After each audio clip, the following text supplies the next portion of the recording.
We're good? Are we, sorry, are we on? Oh, okay. Well, then I'll start my opening remarks.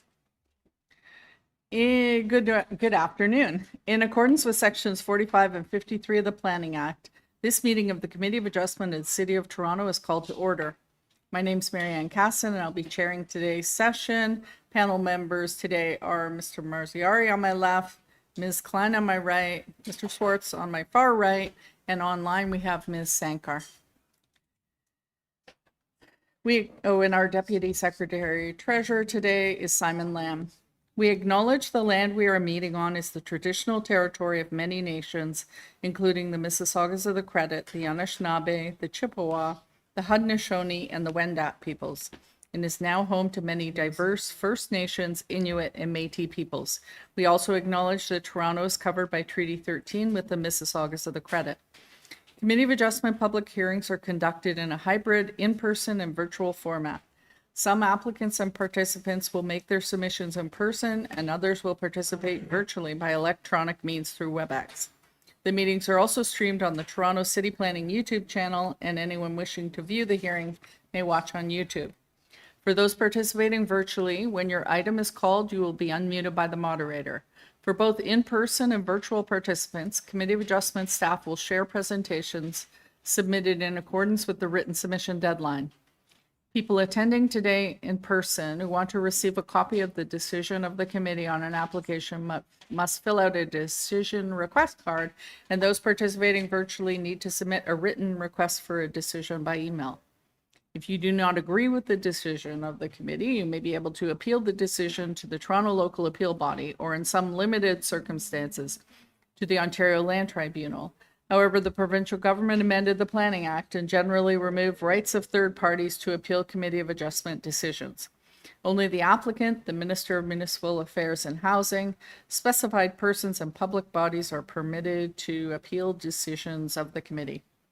Today, I will call each item in the order listed on the agenda. Where an application is contested, the agent or applicant will proceed with their presentation. When an application is uncontested, the committee may not require a presentation. The committee may ask questions and/or take the matter into committee for a decision. Any presentation or other materials you wish to submit to the committee must have been emailed in advance of the hearing. Staff and committee members cannot accept new materials at the hearing. The applicant or agent will proceed first and will make a presentation to the committee. Then individuals either in support or opposed to the application will be invited to speak. Generally, we first call on speakers in the hearing room and then those participating through WebEx. Each speaker, including the applicant, will be given a maximum of 5 minutes to address the committee. I will comment when you are reaching the 5-minute mark. When all speakers are finished, the applicant agent has an opportunity to rebut those issues that were raised by the speakers. This will mark the end of the discussion. The application will then be taken into committee for a decision. First of all, do we have any conflicts to declare on the afternoon agenda? No? All right. And then, Mr. Secretary Treasurer, do we have any deferral requests? Madam Chair, through you, not at the 2 p.m. time slot. Okay. Yeah, all right, I believe we can begin. Our first item is item 12, 287 Snowden Avenue. This is an application to construct a 3-story duplex with a front porch, rear balcony, and an ancillary building, detached garage in the rear yard.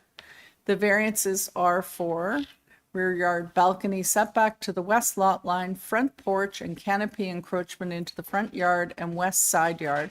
Front yard, east and west side yards. Eaves encroachment into the east and west side yards. Garage, for the garage, east and west side yard setbacks, height of an ancillary building, floor area of an ancillary building. Eve encroachment into the east side yard and coverage of an ancillary building. On file, we have the minutes from February 2026, previous agenda, survey, updated plans, planning justification letter, a cover letter, arborist report, forestry memo, 10 letters of objection, and a late letter of objection. We have our applicant.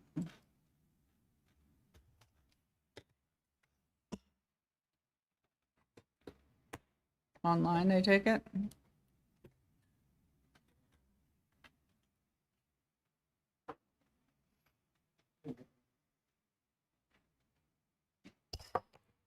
Through you, Madam Chair, Marco Bianconi has requested to unmute. He's requested or he has been unmuted? He has been requested to unmute himself, but he's not. Unmuting?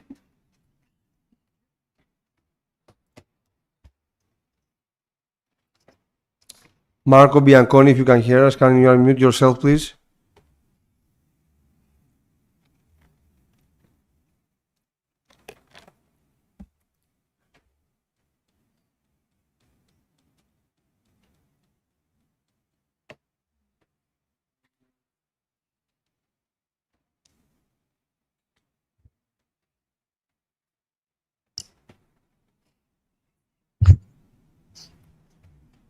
Good afternoon, Madam Chair. Actually, this is not Marco Bianconi. This is his agent, Andrew Palumbo. Can you hear me?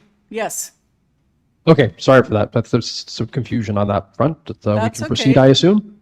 Just, first of all, let's clarify your name and address. Yep, absolutely. Yep. Yeah, sorry. Good afternoon, Madam Chair, members of the Committee of Adjustment staff. My name is Andrew Palumbo of Ian Hall Planning Limited. My address is 38 Betty Nagle Street in Toronto, Ontario. I am the planner and agent for 287 Snowden Avenue. Now, before I get into the details of the curb proposal before the committee, I think it's important to note that this item was previously deferred back in February in order to address the comments that were provided at the time from city planning staff, local councillor, and the public. And I should note that most of these concerns at the time seemed to be focused on the previous two-story garden suite that was proposed for the subject site. Since the deferral, the owner has worked closely with city planning staff to address not only the garden suite, but other built form variances that could possibly be eliminated in order to better address the overall massing and scale of the proposed development. In addition, the owner contacted the councilor's office to directly understand and address their concerns with the proposal, which again at the time seemed centered around the proposed garden suite. And the owner also contacted the Teddington Park Ratepayers Association in order to address as many concerns as possible before returning to committee. City planning staff have no objections and have not issued a staff report as it relates to the current proposal. It was very surprising to see a late councillor objection letter that I just noticed was uploaded to the AIC. But as a result of the deferral, the owner decided to remove the garden suite altogether, given all the noted concerns. And now all that remains as part of the current proposal is a detached two-car garage that requires 6 variances, which I will quickly discuss in my presentation. And again, this is despite that garden suites have been encouraged by the city as part of their mandate to increase housing within built-up areas, but given the concerns that were raised, it was just removed altogether. In addition, the owner has also removed the previously required variances for building length, exterior stair encroachment, and the variances associated with front, rear, and west main wall heights. And overall, the variances have been reduced from 20 down to 13 today for the committee, and they apply to both the proposed main duplex dwelling and the detached garage. As a result, the main duplex dwelling now requires 7 variances, as Madam Chair already outlined. And in my view, these variances reflect sensitive and appropriate design as follows. So firstly, the front yard setback, it will maintain the visual rhythm and pattern of front yard setbacks along the south side of Snowden between Riverview Drive and Ronan Avenue. And despite being 1.45 meters off from the standard, this setback reduction itself does not trigger any associated variances relative to FSI or building length increase or front yard landscape reduction, which suggests that the proposed setback is appropriate for the lot of which it is located, despite being of a narrower and tight configuration. The front yard porch encroachment is deficient by 41 centimeters, and the main reason this is in place is to provide a covered entrance to the basement unit of the duplex below the main entrance, because as was discussed with city planning staff, this provides thoughtful and sensitive design when it comes to weather protection. And I do note that a similar design of a basement duplex dwelling also exists at 216 Snowden Avenue, just west of the subject site. Proposed side yard setbacks on either side of the dwelling are indicative of the existing pattern of setbacks in this neighborhood.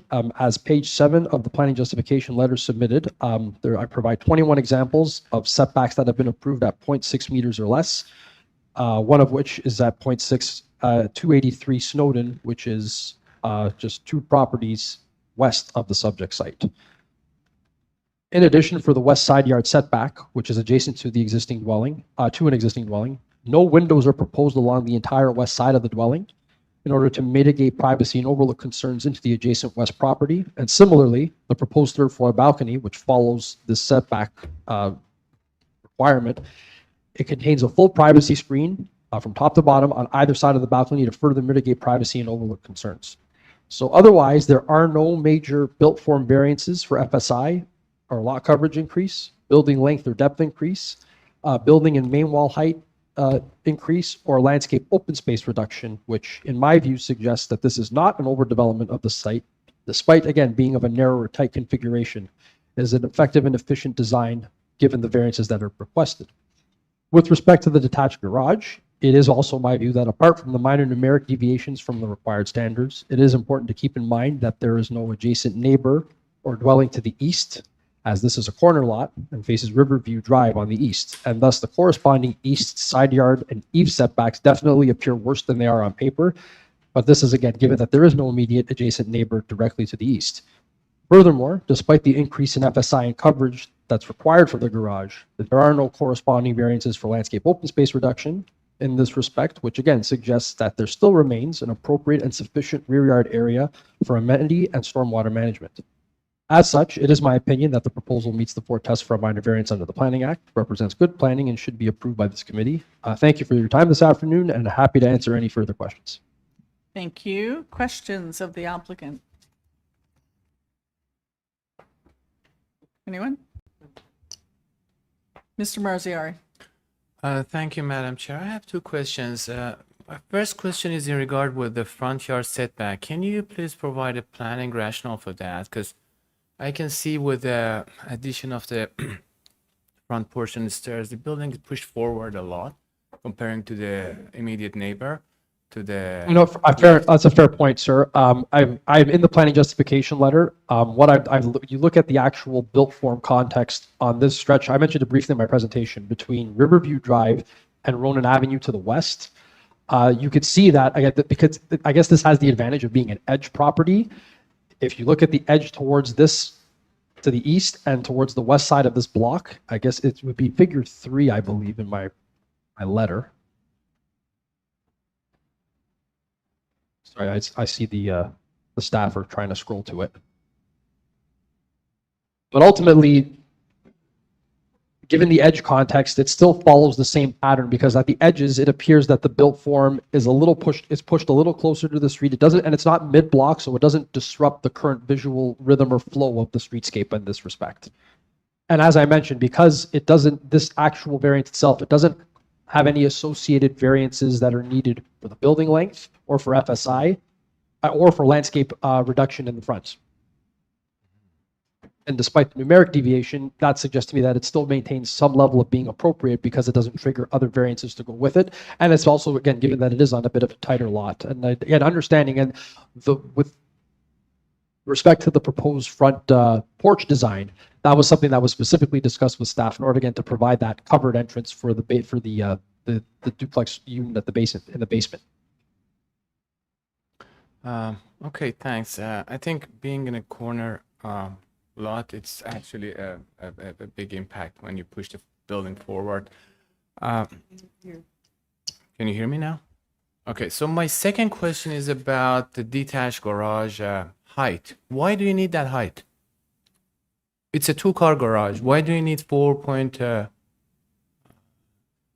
meters high Which is 88 max. centimeters beyond the, in fairness, that's something that I can explore with the owner in terms of, like, this was not raised as an issue with planning staff when we were doing the redesign.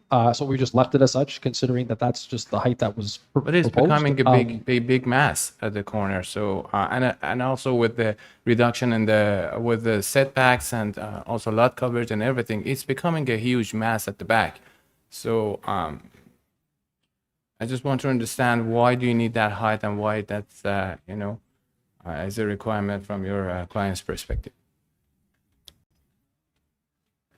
Like I said, this wasn't identified as an issue with planning staff when we were revising, but at the same time, I can certainly explore if this can be reduced to comply.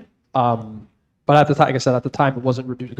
We were dealing with planning staff in the process of the deferral.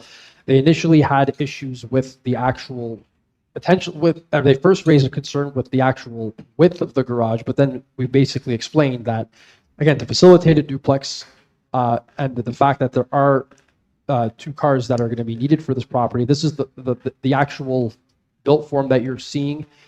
It reflects the minimum that you can provide for a 2-car garage. So that's basically the smallest it can get before it ceases to be functional as a 2-car garage. In the meantime, I will explore the whole idea of the massing with respect to height. And I tell you, I've just heard from the owner is that there's a proposal to put a lift in the garage, which is why that 88 centimeters of clearance is needed. That's why the variance exists. Okay. All right. Thanks. Yep, thank you. Any other questions for the applicant at this point? No? All right. So I guess we will start with the residents. I just want to make the point that the use as a duplex is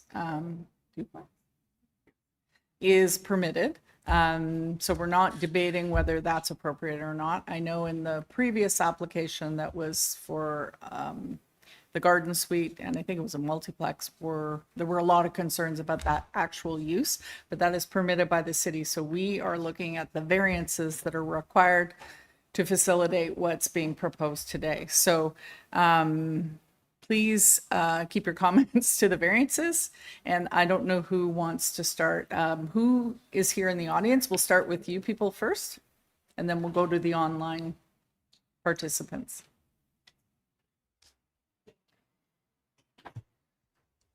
Hi.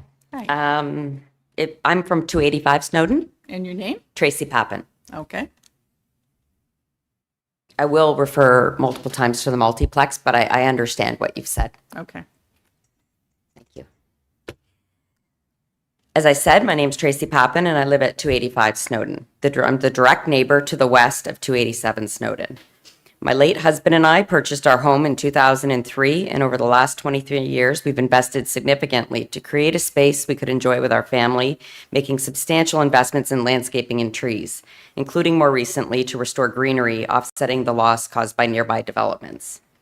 When I found out the applicant would be tearing 287 down and rebuilding, I told myself that on this small lot, how bad could it be? That the zoning bylaws would protect my property and it couldn't be worse than what happened on the other side of me at 283 Snowden. You can imagine my surprise when I learned they were proposing multiplex on this narrow lot, which is smaller than customary. It's now my understanding under the multiplex rules, they can build this structure with greater length, greater height, no FSI limits, which normally controls the size of a house on a lot. The proposed FSI at 287 Snowden is unheard of for our lots. A development of this size on this lot will have a significant negative impact on my property. In particular, the garage structure at the back of the property will be a major concern to me. It sits directly against my side fence, replacing all greenery with brick. The applicant is seeking a height variance that would place it approximately 16 feet above the ground. If you could refer to photos A and B in my letter, as they show, that's not my letter, I don't think, is it? Okay.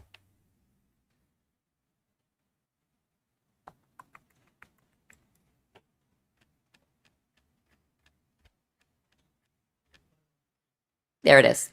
Yes, A and B, just up a bit. Yeah, right there. As you'll see, this is a very unique lot. being on the corner, recent development of the lot directly to the south has left us with a brick wall that spans more than 2 backyards. It required the removal of many trees that provided greenery and privacy, openness, sunlight, sky view. If this garage structure with its variances is approved, I will be bricked in on 2 sides. And I'll lose even more openness, sky view, and greenery. A 19-meter house compared with my 15-meter house will already contribute to the boxed-in feeling, eliminating any morning sunlight into my south-facing bedroom. Next is the third floor balcony. You could go down to the photo D if you don't mind. If this were not a multiplex, a balcony of this size designed as an outdoor living space would not be permitted. Given its height and projection into my yard because of the proposed 19 meters house length, it will significantly affect my privacy as well as our use and enjoyment of our yard where we spend much of our time. Just this morning, as I looked out my bedroom window, I realized this proposed balcony will stare right into my bedroom. I can't imagine that this can be acceptable even under the multiplex rules.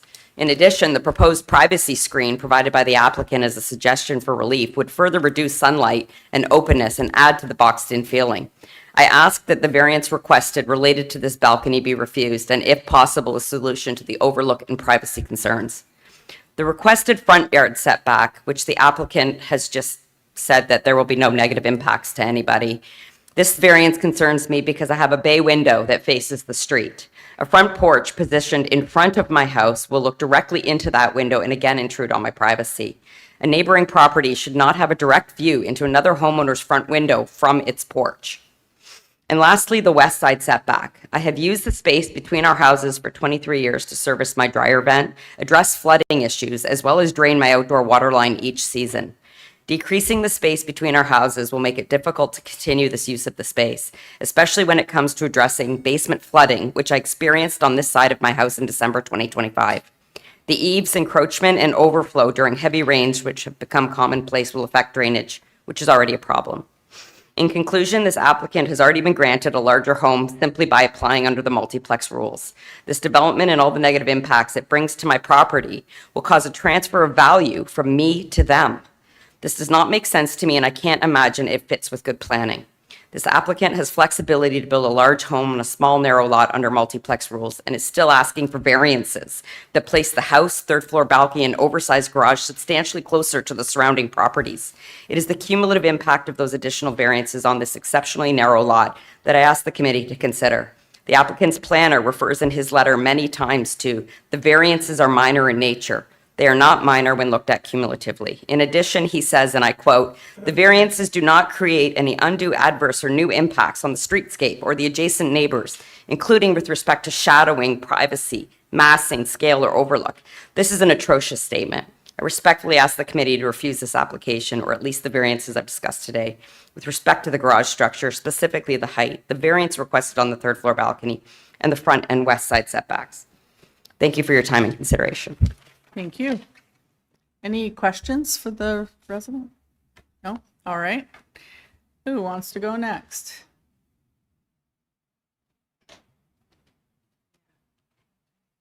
Hi, we're Hello. Rose and Joe Ferraro from 122 Riverview Drive. Okay. And it is a corner lot, but the back of his lot, not his, 287, directly corresponds with the front of our house. It's a very unique lot. It doesn't go like that, as you can see in the pictures. The back of his house, or 287, our house is literally right in that space. It is not exactly a corner lot. So I just wanted to make sure we So along our understood that. property line, there are 5 backyards that belong to Snowden, Right. and we're on Riverview. Yeah. So I know we're speaking together, and I'm sorry if I've been a teacher for over 30 years, but I'm not really comfortable speaking in front of a large group. But I just wanted to say that this was really, really important to us to be here. We bought our house on Snowden Avenue in 1996, and we were lucky enough in those days to be able to sell that house and buy on Riverview. It's a beautiful street, and we finally had enough money to renovate, build a new house. We then took those steps, and we followed all the rules that were given to us. We wanted to build closer to the sidewalk, and we were told that we shouldn't and couldn't. Yeah, and we were told no. to abide by the setback rule, in which today, looking at the house, there's a reason why the committee said no. And we're actually happy because the street kept its beautifully, it's just a beautiful street. And to have our house up closer, it would have taken away. Even though it took away from our backyard, we have a We small do have a small- backyard, and that's fine. We're kept to the authenticity of the street. And much like Tracy, when that house went for sale, we thought in this tiny lot, what could possibly be done? They would follow those, you know, the Whatever the variances are, stay within, the committee knows. But now this garage and this, it's just gonna be it's gonna stick out. It's very big. It's a development. It's not a house. It is a development which will take away from the integrity of the street. It's a beautiful street. And again, we're on this street by luck, by being at the right place at the right time. But this monster of a house and structure is just way out of, it'll be out of sorts. So when It's when they unfortunate. say that they have no neighbor on the west side, they do have a neighbor in the back of their house. Who needs a 22-foot garage? Who needs 4-car garages in the tiniest little space? And much like one of the members was saying, why do you need to go higher? It just doesn't, none of that makes sense. It's I just a- don't want to worry every time I get out of my driveway that I'm gonna hit someone because this huge garage is blocking my vision. It's very hard to see in some of the pictures, but if you notice, my driveway We're on the elbow. is on an elbow. It's an interesting, we can't even sometimes pull out of the driveway when someone parks across the street. So to have a house there on the entrance of Riverview, it just doesn't make sense. It's at just all. unfortunate And because.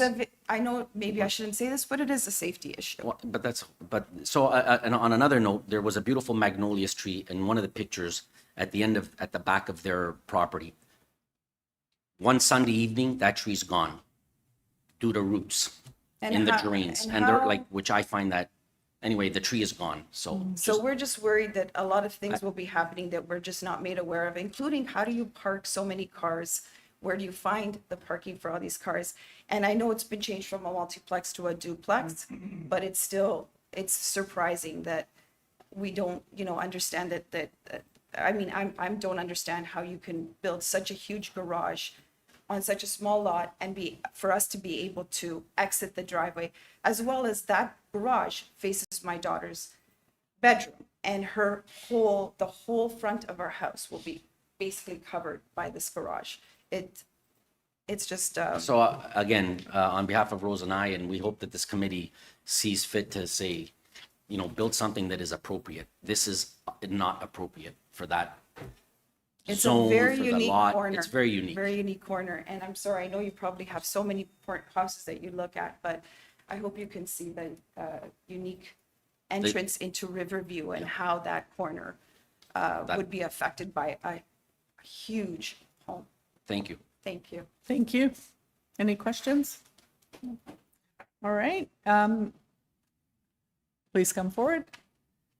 We'll start with your name and address, please. My name is Sam. My last name is Ip, and I live opposite the subject property at 105 Riverview Drive. And if I could trouble you to bring up one of the slides I have up.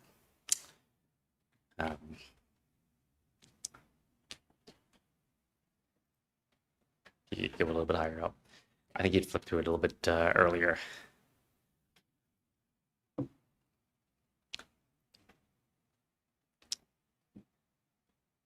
And so it's the one, yeah. I think it's above Tracy's.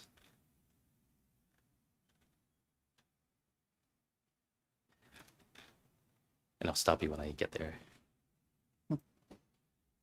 And if there's a search function, there could be it's 105 Riverview.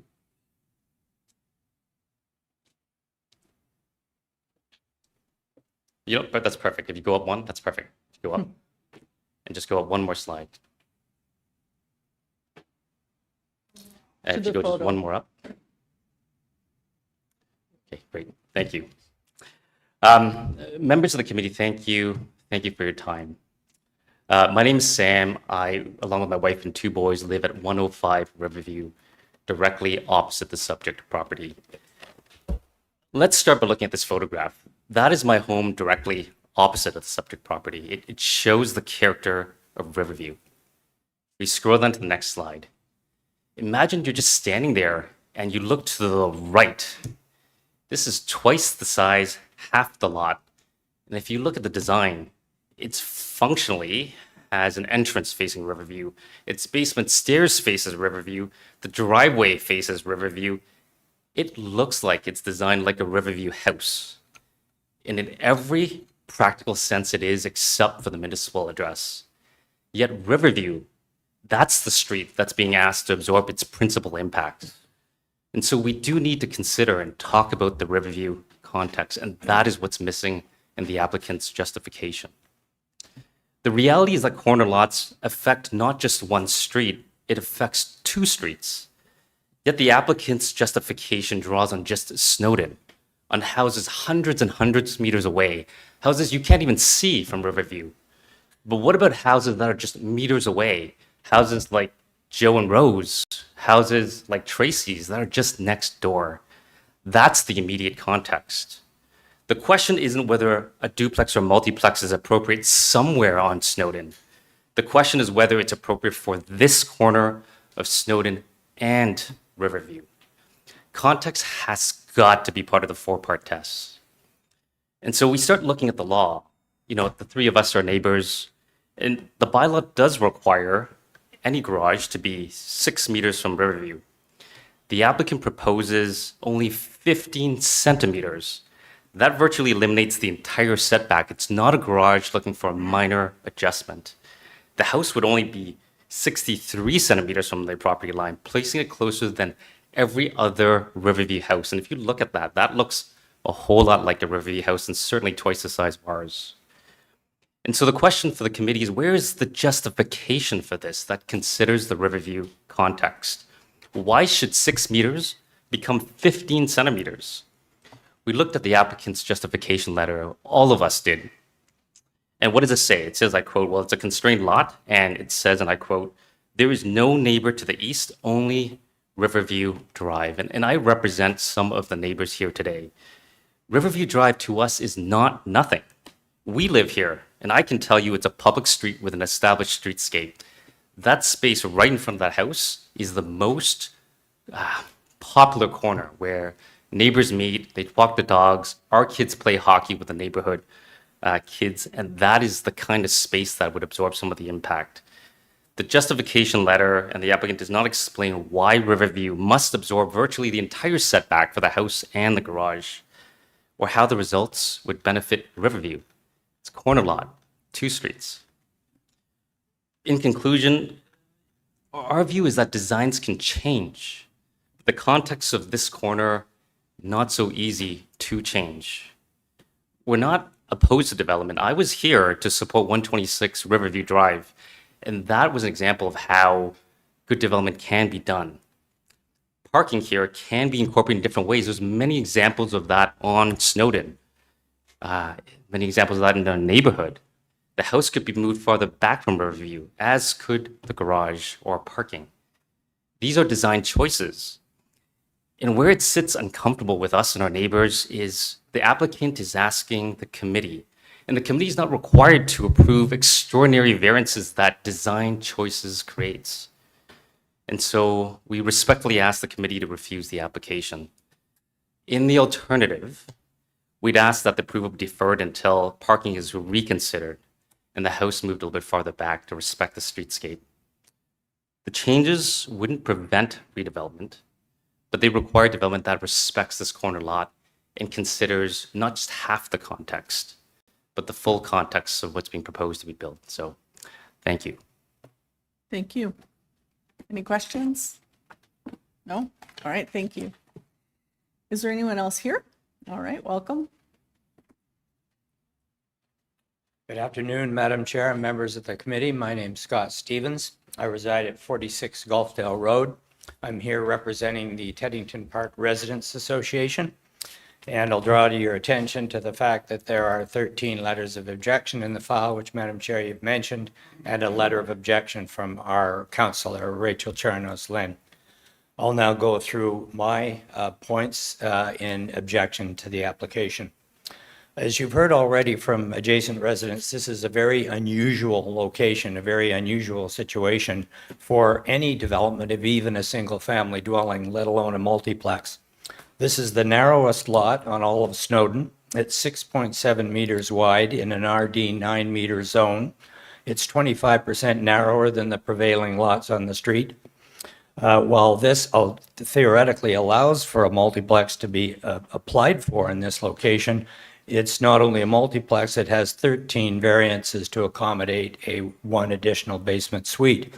As a result, the proposal triggers narrow side yard setbacks on both the east and the west sides. You've heard from Tracy the impacts on the west side has. The eve of this the building is only 0.16 meters from her lot line.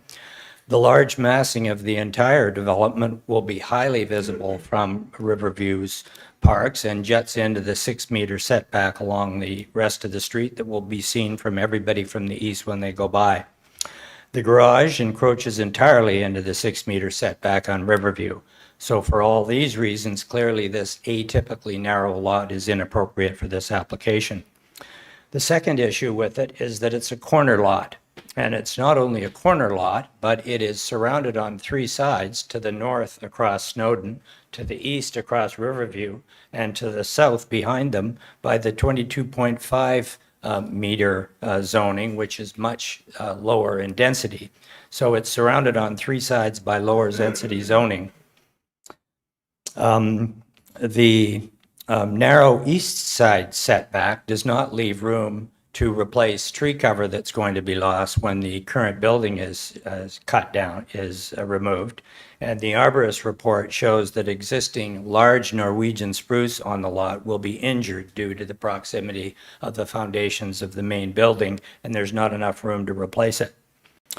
The next point I want to make about the unusualness is the unusually large garage. It is a 2-car garage apparently, but completely spans the width of the lot line from the east side to the west side. So that makes it about 20 feet deep. It's also got a height variance.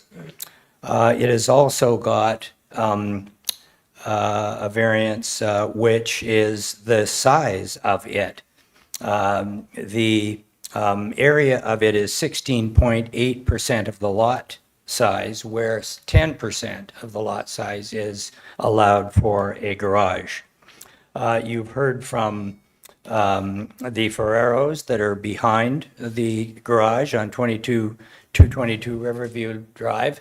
The fact that it's that large and that close to the lot line and in front of them means that their very narrow view they've already got of Riverview is completely obstructed by this large garage.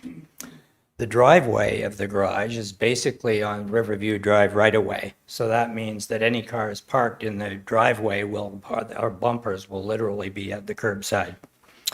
The last point, the impact of the multiplex policies. Despite the size constraints on the lot, the applicant has proposed a multiplex. This gives the applicant 2 additional meters. So we've got 19-meter long house instead of 17-meter long house. The resulting density is over 1. It's 1.05, and as opposed to the prevailing density on Riverview Drive, as Terry Mills will explain to you, that's closer to 0.6. So that's about a 40% increase in the density just on the Snowdon zoning. I recognize that multiplexes are not constrained by SFI, but because the corner lot is so highly visible and because of the unusual circumstances, it's a particularly inappropriate place for a multiplex. The extra length of the main building will encroach on the front yard setback of Snowdon, which is usually something that everybody tries to avoid. The required setback on the front of Snowdon's 4.75 meters.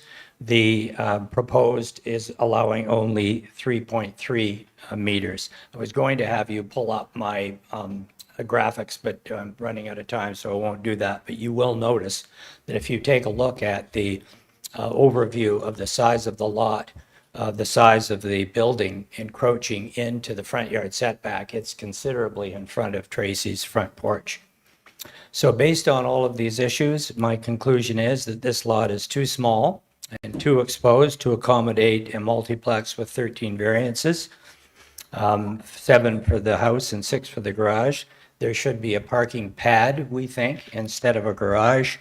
And if it's going to be a multiplex, it shouldn't have any variances. To quote Terry Mills' opening comment, the proposal attempts to masquerade as a spacious Riverview Drive property while being an oversized building on an extraordinarily small lot. So for those reasons, we respectfully request the committee to refuse the application. Thank you. Thank you. Any questions? Do we have Terry Mills online? Yes. Is that- Okay. You do. Terry can't we- be here. Can we, let's bring Terry Mills on next, because I'm trying to, He you is know, last. cover all the issues, but if there are other people who wish to speak, they can speak, but I'm trying to No, I'm, reduce the repetition, yeah, so, I'm the last. okay. Oh, you were the last? But I think, oh, okay. Is that it? Is Terry Mills the only one online? Oh, perfect. All right.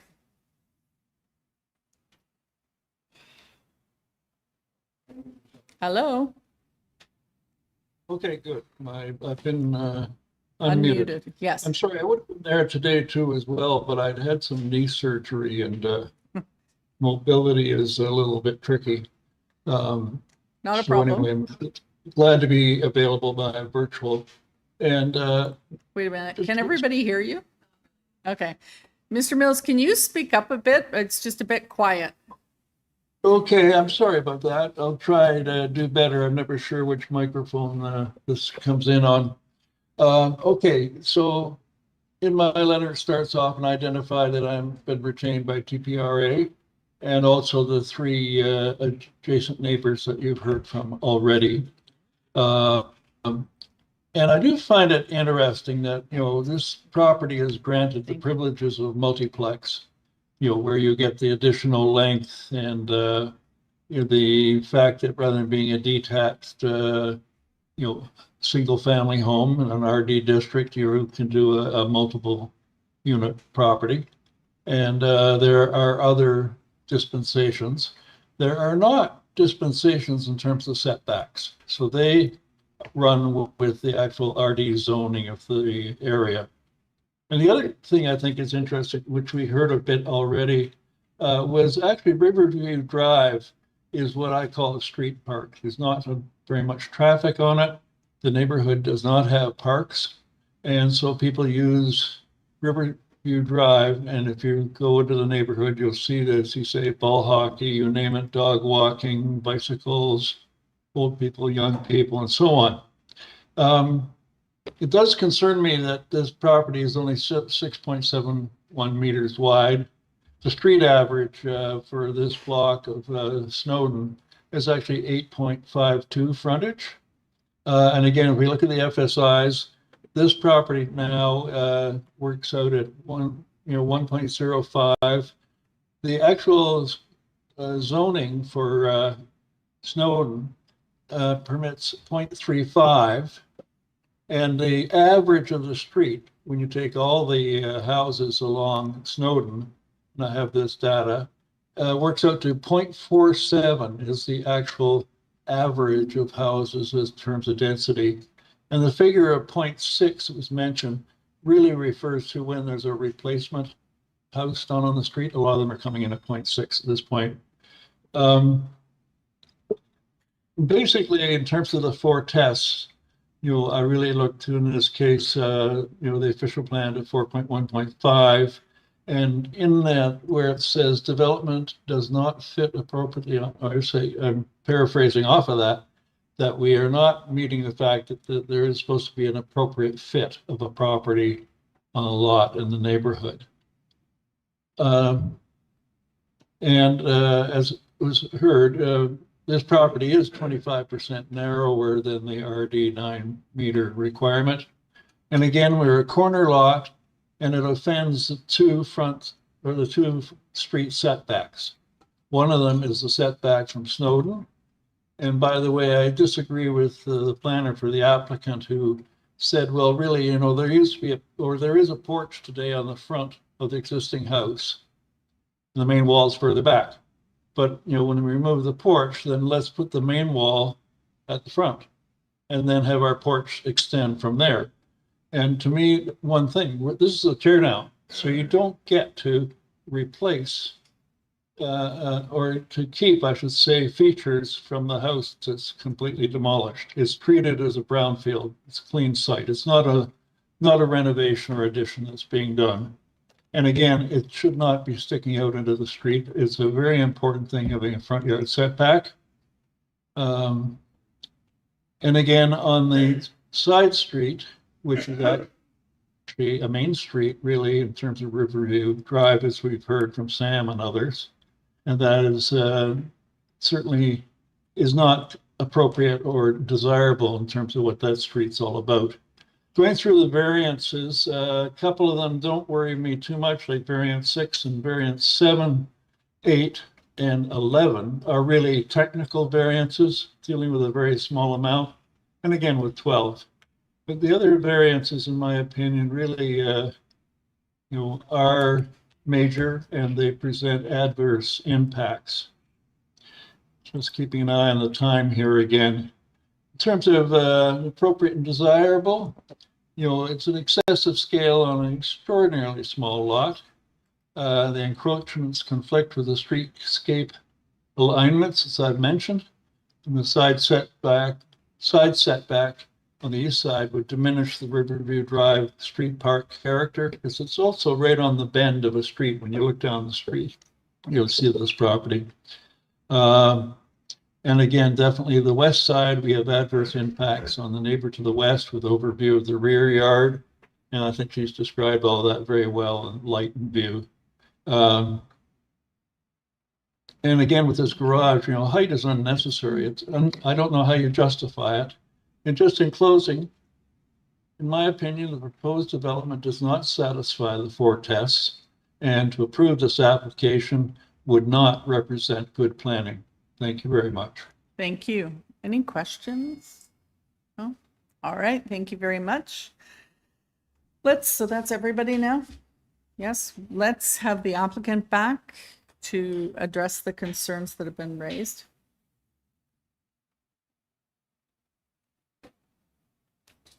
Can you hear me, Madam Chair? Yes. All right, so thank you very much. At first there was a lot there, so I have my notes all over the place here. First of all, I wanted to truly say that I do respect and the passion and the dedication of this neighborhood. It's respectable to care about where you live. One thing I'll try to reiterate in this rebuttal, again, when you're looking at what's actually required and what's before the committee for approval, I understand a lot of the things suggest, a lot of the comments that were provided suggests an overbuild, overdevelopment, excessive massing. It doesn't come down to a subjective opinion in terms of what's actually required from a zoning standpoint. Again, I mentioned it up front in my presentation, but just to reiterate, there are no associated variances with respect to FSI increase, lot coverage, building length or depth. And again, that's primarily because of these that there's no corresponding need for several of these built form variances. That formulates my opinion as to what deems a development appropriate versus inappropriate, and an overdevelopment versus not an overdevelopment, especially considering, again, we all know this is a corner site, it's very constrained, very narrow. And in my view, efforts have been made to try and provide appropriate sensitive design in light of the fact of what's required by the bylaw versus what the variances that are being requested. A couple of things just to quickly touch on. With respect to, and I'll just get this out of the way up front, I understand, and just to give quick background context, my clients definitely reached out to the Teddington Park Residents Association to try and understand some of the concerns before coming back to committee. It was one of those things where it was left off that, if there's any concerns, they'll reach out to you directly, but he hadn't heard anything. But hearing what we've heard today, and I would have liked to have addressed this in advance of the hearing. One thing the owner is willing to do, given what's been heard today, and if the committee will entertain it, is a revision, obviously, to eliminate the height variance that's associated with the detached garage, so that it basically complies. So that the owner would get rid of the lift that's currently proposed within the garage internally. That's what I understand requires the height variance. That'll obviously have to be redesigned, and that would be, again, redesigned to comply. so that there is no issue with height, and that it would, at that point, that would not be a required variance in association with a detached garage. And again, as it's being framed as a huge overdevelopment, if you look at the requirements, it's 1.27 meters over and above what's required for an ancillary building in the form of a detached garage. And one thing I again will say that very quickly, transportation staff did not issue a staff report or negative comments with respect to the location of the driveway or any concerns with driving patterns and relative to the proposed garage location. And I'll actually reiterate that for corner lots, the zoning bylaw directs access and requires access from the flanking street, which in this case is Riverview Drive, which is why you don't see any negative comments from either planning staff or transportation staff, and why the proposed driveway and associated garage is located where it is. And yes, understood, the setbacks that such that are required, those are a byproduct of a constrained lot from a physical layout and configuration standpoint. Nothing can really be done about that, unfortunately. But in terms of its location off flanking street, that is where the bylaw directs these to be located. And again, from a coverage standpoint, I understand it's about 6% over and above the coverage requirement. But as I mentioned up front in my presentation, there are no corresponding variances for landscape open space reduction in this rear yard. So that to me suggests that at least the footprint is appropriate enough to still maintain sufficient rear yard amenity space and as well as space for stormwater drainage. This is how these proposals are evaluated. You look at the built form context and what's actually required. One thing actually, if I could quickly pull it up before my time is up. If staff can pull up figure 2 of my planning justification letter. Because one thing it was mentioned that I was trying to draw on context far and away from this. One thing I wanted to just quickly point out, and it's just, again, this is just my opinion, that if you look at the streetscape, that's the figure right there, what will result on the subject site, in my view, will look similar to the existing dwellings that you see here at 283 Snowden, which did get an approval for a 0.6 meter side yard setback reduction, and as well as 265. This is just talking about the look and feel from the streetscape. And again, as I mentioned up front in my presentation as well, given the immediate adjacency of the west neighbor at 285 Snowden, this is why the design has been implemented to not have windows on that entire front, that entire side, as well, again, with the privacy screen top to bottom. Again, that's all in the light of the variances that are needed. That's the most that could be done from a design standpoint to just try and mitigate privacy and overlook, because that's the situation given the tightness of and the narrowness of the lot. But I hope that covers. If there's any further questions, I tried to cover as much as I could based on what I heard. But I did that proposed revision to the height remains, and subject to any further questions, that's something that my client is willing to entertain today on the floor as a revision, given the concerns raised. Thank you. Questions of the applicant? Questions? Madam Chair, can I just clarify if the applicant removed any variances? The applicant is saying variance 10. Can he be explicit about the variance number? Could you, Mr. Yes. Palumbo, could you just say Yep. you're willing to Ab- eliminate Absolutely, Madam variance Chair. 10? Yes, so variance number 10, as per the public notice, given the concerns raised, will be eliminated in its entirety so that it will be revised to meet the 4 meter height requirement for an ancillary garage. So variance 10 will no longer be required, and obviously have that tied to if it were approved, that would be tied to an approval. I have one question for you. Do you know what the current setback is to the west property line? My client site, Of the existing house that is. I believe it's 0.88 meters. And one thing I should note, I didn't want to touch on this because I don't want to go down that avenue, but the existing setback up 285 Snowden is practically almost directly on the property. It's a small setback of 0.25 or 0.3 meters, if I'm not mistaken. But at the end of the day, that's neither here nor there. That's an existing condition. The proposed 0.6 meter setback takes into consideration on a balanced setback on either side to east and west. Again, working with planning staff on this, and then also with respect to, again, just all given the setback being what it is, the proposed design features like window elimination and privacy screening to eliminate any type of overlook concerns. Like I said, that can be done about shadowing or height, because those variances are not in play. If there would be a shadow or height concern if there was a height variance, but there aren't any. Although I heard that being a potential issue. All right, thank you. Cannot speak to it because it's not there. Other questions? Anyone? No? All right. Are we ready to take it into committee? Yes? Okay. Thoughts?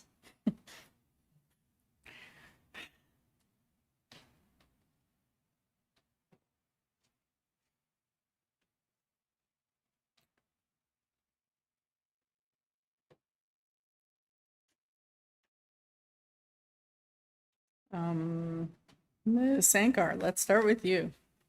Yeah, I guess I could start us off by saying that um, several iterations of this have sort of come to us, and now we're at this iteration that also still makes me feel very uncomfortable.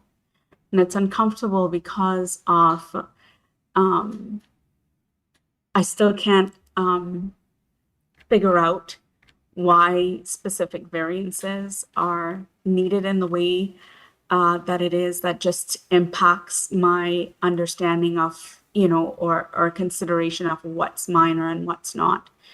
Looking at it in terms of the street context and hearing, obviously, and giving, credence to what the applicant and the agent are trying to do, and understanding their perspective and coming back at this several iterations. I also have to say that a lot of the important feedback that I've heard so far from the neighborhood association and the residents also makes me believe that it really, as of right, they have the right to build on here, but in the form that they're doing it and in the exact location, perhaps if it wasn't in that sort of like corner streetscape, I may have been more amenable to some of the changes that they're wanting to do. But this is just, of course, us discussing openly, but I wonder if there are other perspectives, because I found that the evidence being provided by the speakers in opposition to this, has made me really take a second look at it, in that I'm not so certain that this actually meets all 4 tests. And for those reasons, and then it makes me also question intentions. I'm not sure where that's coming from, if it's because we've been exposed to previous applications where it was supposed to be one thing and now it's sort of a duplex. Anyway, I'm not sure where I'm going fully with this, but except to say that I don't feel certain that it meets all 4 tests. And I could be convinced otherwise, but I feel like a lot of the opposition have made some very strong points, and the application itself still doesn't seem minor to me. So Thank you. I could start there. No, that's a good place to start. I think that this is one of those cases where the cumulative effects of all these little variances are what has the impact. And I think one of the neighbors stated this is a Riverview house on a postage stamp lot, like trying to fit what would fit on a Riverview lot onto a very small lot. And the multiple nature of the dwelling gives it all these permissions beyond what a detached house would. So that's why we're in this situation where some of the variances aren't that large, but the impact on the neighborhood is pretty significant. And it's really hard to just drill down on which issues, are the biggest. I mean, I think the front yard setback, the house was already set forward from the other houses, but then when you add the porch and the basement entrance, it just exacerbates the whole situation. And this house, this corner lot, to me is a bit of a gateway to Riverview, to the neighborhood beyond. And as the neighbors have stated, it's a very quiet, spacious street in terms of the layout of the lots and the houses on it. And this proposal as it stands to me is would be very impactful on the corner. It would really stand out from everything else. I also don't think that the garage is necessary in this case. For this size lot, I don't think it can accommodate a 2-car garage personally.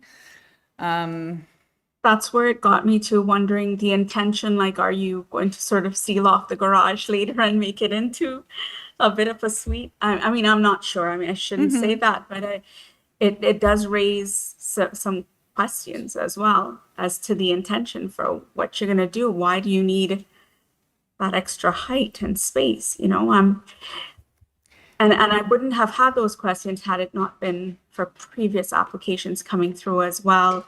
And I want to give full credibility to, you know, the applicant and the agent, you know, so, but it's, I agree with you, Madam Chair, and I think it's the exact sort of location. And from those who know it best, I think there's some very competing arguments that really stand out for me. So I'm still not so sure. And I think there's an impact to the neighborhood as a whole in terms of this development, but any multiple unit dwelling is going to have an impact, a bigger impact, I think, than a detached home. But I also have concern about the impact on that immediate neighbor to the west, because I think, you're used to a house being there, of course, and you might have anticipated a new house being there. But this is much larger, and it would have an impact even if it met the bylaw. Let's put that out there first. Even if they met all the bylaw requirements, it would still have a big impact on that neighbor and on the neighborhood because it will be bigger. It's allowed to be bigger. But I'm not sure that the variances are warranted to accommodate this use in this area. I don't know, I've talked too long. Someone else could make a comment. Mr. Marziari? Thank you, Madam Chair. I agree with you and Ms. Sankar. I think I understand that this is the smallest lot in the neighborhood, but being the smallest lot doesn't mean that you can push the building from every side. And I think this being on a corner lot in this neighborhood is actually, I was expecting that to be designed with more like planning approach and sensitive. So to me, I think, I don't want to say it like this, but I don't see any planning vision in this design, honestly. I think it's just, the building is pushed from everywhere. I understand that there's no variance with the building length, depth, height, but the front yard setback, the garage itself, I was reading each variance and I was trying to understand the logic behind it. But I think the overall, to me, it's not a good application. It's not supportable, and I can't support it.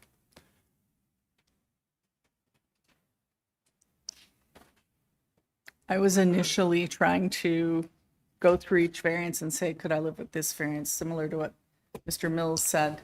And there are a few of the variances that I think aren't as egregious, but when I start thinking about the effect of all of these together, it really just has a negative impact on everybody in the neighborhood. And I think I don't know that it meets the 4 tests. Yes, some of the variances are minor in nature, but again, it's the cumulative effect of all of these. And it's hard to take one without the other. Anyway, does anyone else want to make a comment? Ms. Klein? Yes, thank you very much. I just want to say for the record that I echo the sentiments of all of you, your comments.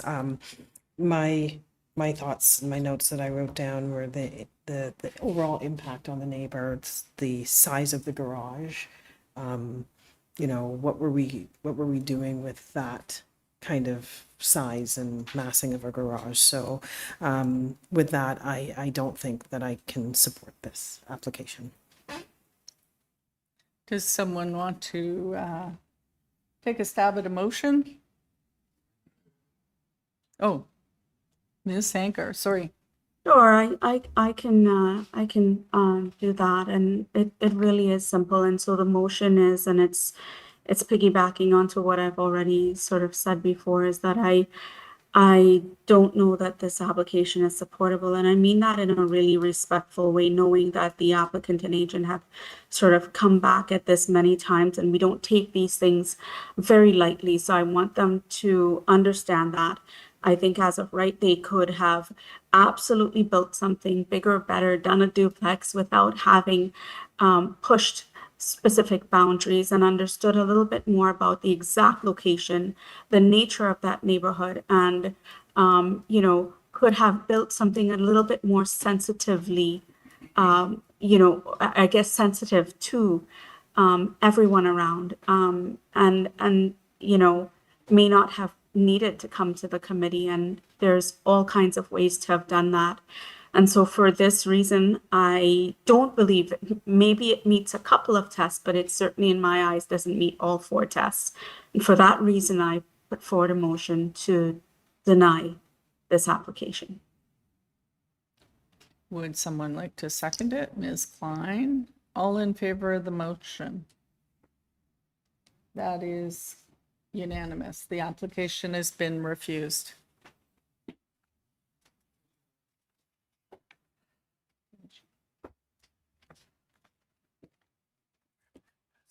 Oh.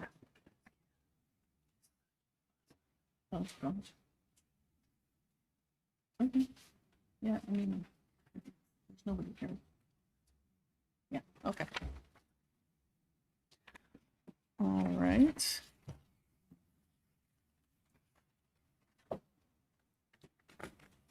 One moment.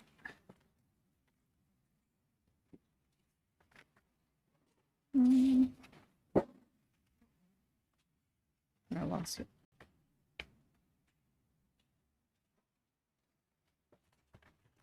We have had a request to deal with item 20 as someone has a time commitment issue. And because there's nobody in attendance, I think, is the committee agreeable to hearing that item 20?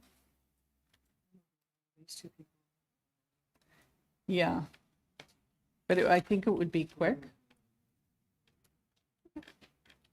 Are we okay with that? I think the applicant's online, is that correct? Okay. I think it will be quick. Apologies to our people in the audience.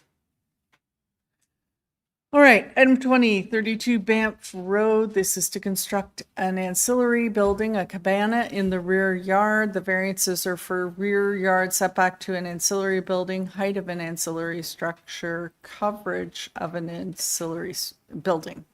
On file, we have a survey, site plans, arborist report, site photos, supporting material, precedents, petition of support signed by 22 residents and 3 letters of support, and a late community planning report. Could we maybe have the community planning report up, and we'll get the applicant online.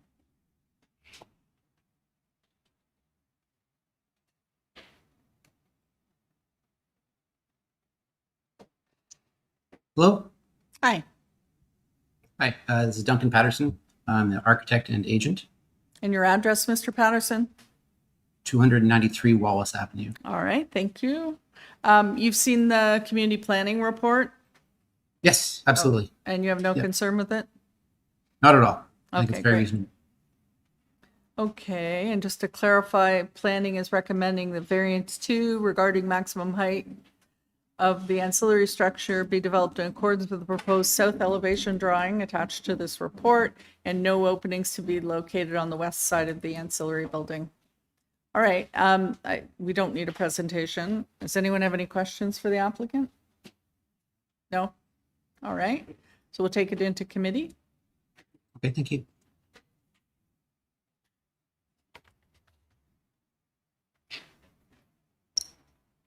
Ms. Sankar.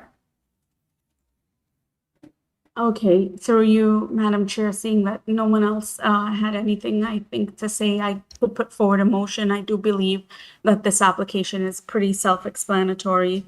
I've taken a look at what community planning has wanted, and it's minor, and they're amenable to it.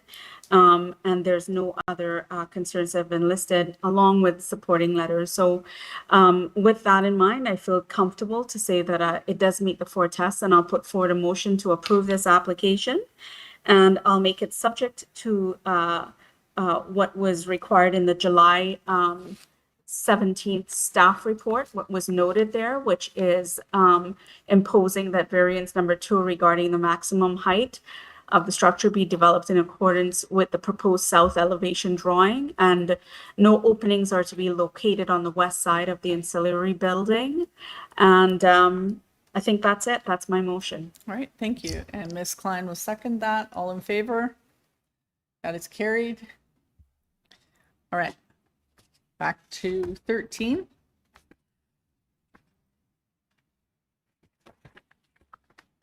Which is 164 Viewmount Avenue.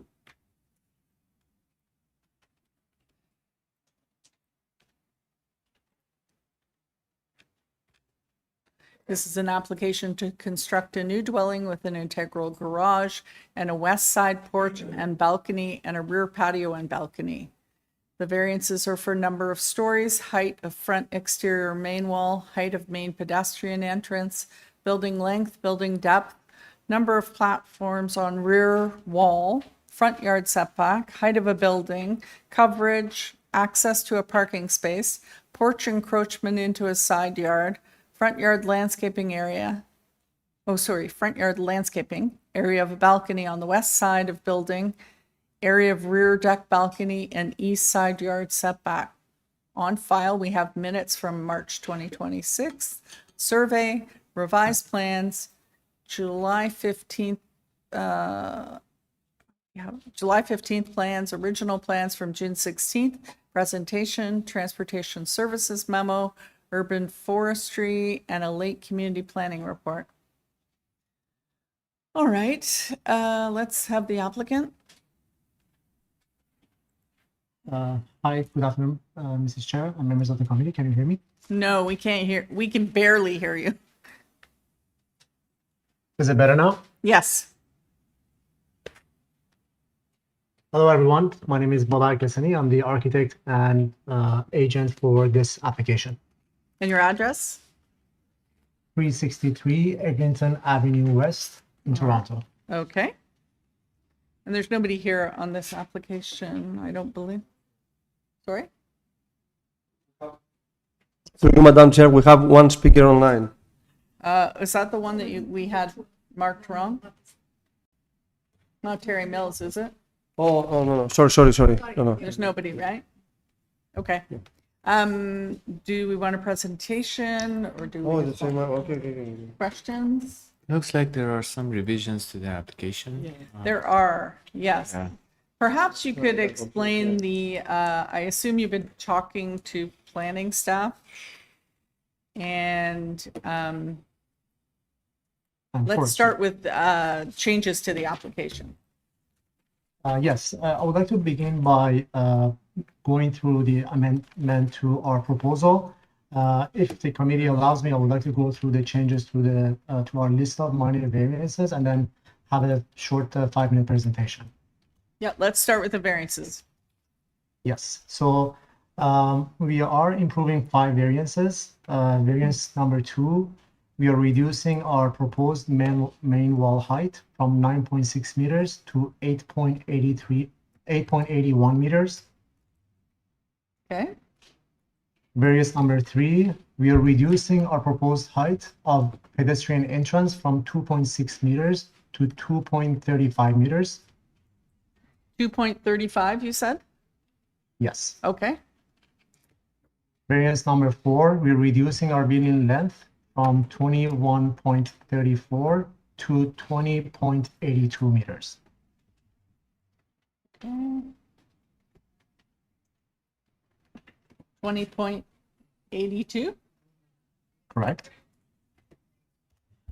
And variance number 7, we are increasing our front yard setback from 4.76 meters to 5.33 meters.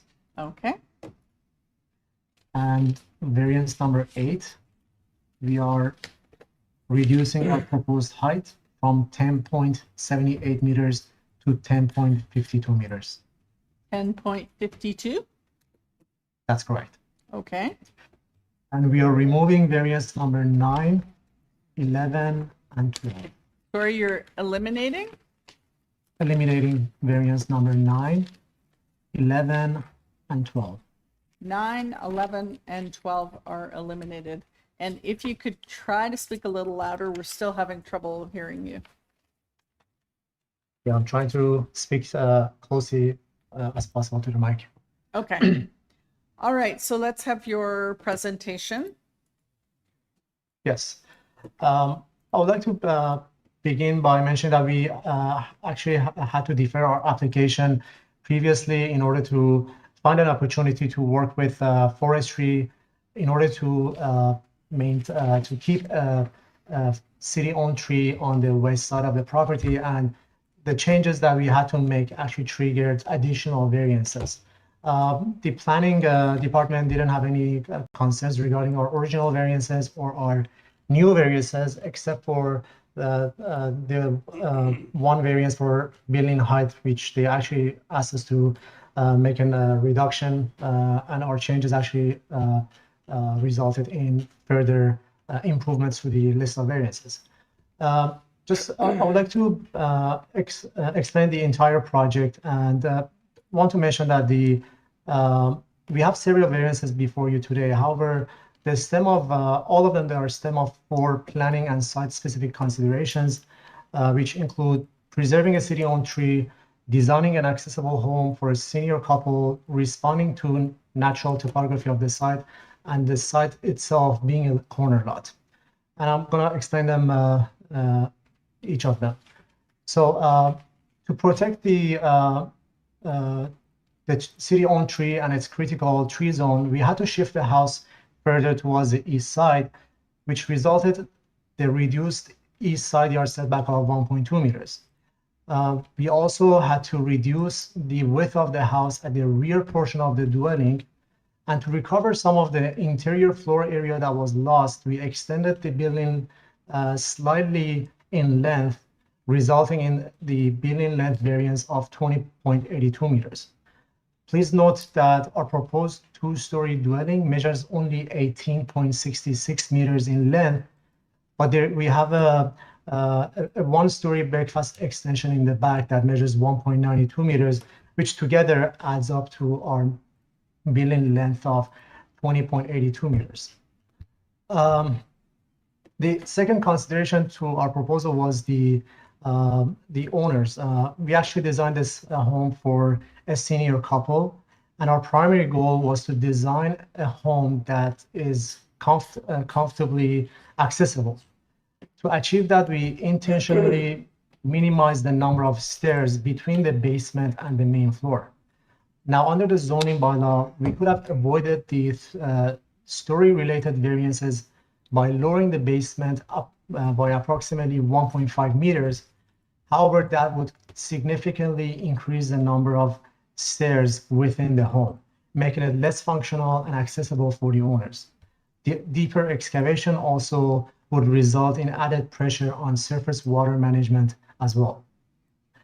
Instead, we maintain the basement level at a more practical elevation, and as a result, the basement is technically identified as the first story under the zoning bylaw. Now, this single technical classifications creates several additional variances. Because the basement is considered the first story, the main floor becomes the second story under the bylaw, which in return triggers the platform and platform area variances, and those are variances number 9, 13, and 14 on our hearing notice. Finally, the requested building height is largely a result of the site topography. The lot actually has a gentle slope from the rear to the front. However, the main floor height is measured from the established grade, which on this property is the lowest point of the lot. While the building height is measured 10.52 meters at established grade, the average height around the surrounding the building is actually under the 10 meters. So this is a technical variance that actually affects this site-specific condition actually triggers the maximum building height variance and also increases our main entrance height. Overall, we believe that this proposal satisfies the four tests under the Planning Act. The variances are minor, they're appropriate for the development of the property, and they maintain the general intent and purpose of the both of the zoning bylaw and the official plan. I would like to mention that planning staff doesn't have any objection to our proposal. They're in support of our application with just a minor conditional change, which I mentioned in the beginning of the presentation. Thank you for your time. I'll be happy to answer any questions you might have. I have a comment first. For designing a house that's accessible for seniors, you have a lot of stairs on the exterior. On the front and the back, like that's a lot of stairs. Madam Chair, if you notice on this elevation that we have on the screen, the garage is located at the lowest point of the property, and there is this entrance right next to the garage. So the residents actually access the house from this level, and there's an elevator inside the house in the mudroom that actually leads to the other floors of this resident. Again, because the property is in a slope, we would have different elevations, whether we are, we would have different elevations from a floor compared to the grade where that floor basically would be related to. As a comparison, if you look at the side elevation, there is the front of the house is actually is on grade. However, in the back, the main floor actually, the raised main floor is only higher from the grade in the backyard by half a story. So depending on where we are on the lot, there's a different elevation between the slab of the main floor and the grade. But it was very complicated to come up with a solution that actually makes the house accessible for the residents. So it's also very hard to read the plans when you have no floor plans. Like it's hard to see where the access points are to anything. And I know my colleague would be commenting on that. But in future, you really should include the floor plans. It's just easier for us to see where the access points are and things that related to all the different variances. What are the finished floor heights for the main floor and I don't know what you call it. Let's give all three floors. What are the heights? Our main floor height is, sorry, I'm just opening up our drawing. Our main floor height is only 10.5 feet, and the second floor height is only 9.5 feet. So it's very compatible to new developments in the area or any other area in the city of Toronto. Yes, but you're going for variances, so for height. So, all right, I will stop there. I'll let someone else ask a question. Mr. Marziari? Thank you, Madam Chair. First, I want to emphasize when you have a main pedestrian entrance variance and you're claiming that this house is accessible, we want to see the floor plans. I don't understand why the applicants cover the floor plans. It's not CIA, it's just we want to see the floor plans, understand what's going on inside. And my second actually question is, I'm happy that you went beyond what's the city, I agree with the city. Just want to confirm the variances number 2 and 3 because I couldn't clearly hear you. So the number from 9.06 is reduced to 8.81. Is that That's correct? correct. And also, variances number 3, the main pedestrian height is reduced to 2.35, correct? That's correct. Okay, all right, thanks for clarification. I don't have any comment. Okay, any other questions? No? All right. And we have nobody here on this one, so are we ready to take it into committee? We just have the planning staff report up as well. I can't remember what the conditions were.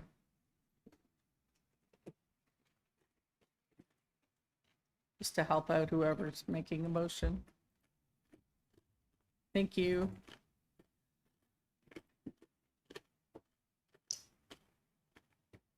Mr. Marziari.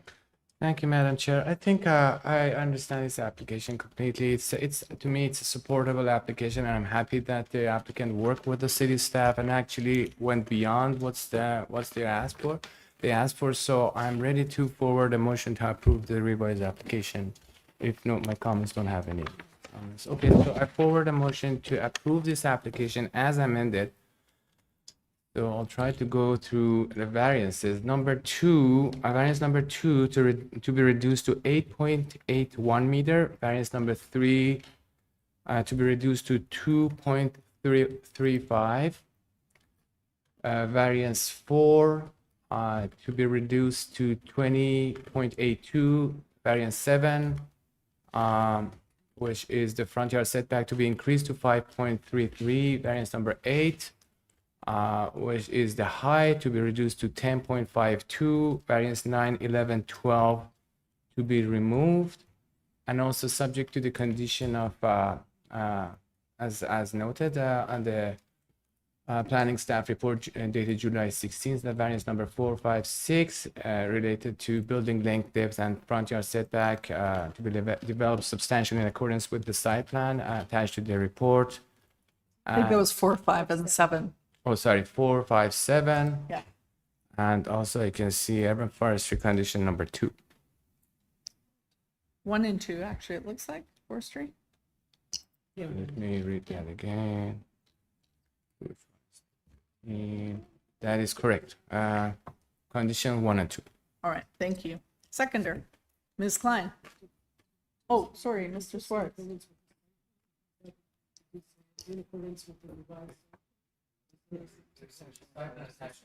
Yeah. Yeah. Ms. Klein seconds the motion. All in favor? That is carried. The application as amended has been approved. Okay. Thank you very much. You're welcome. Sorry? Oh, okay.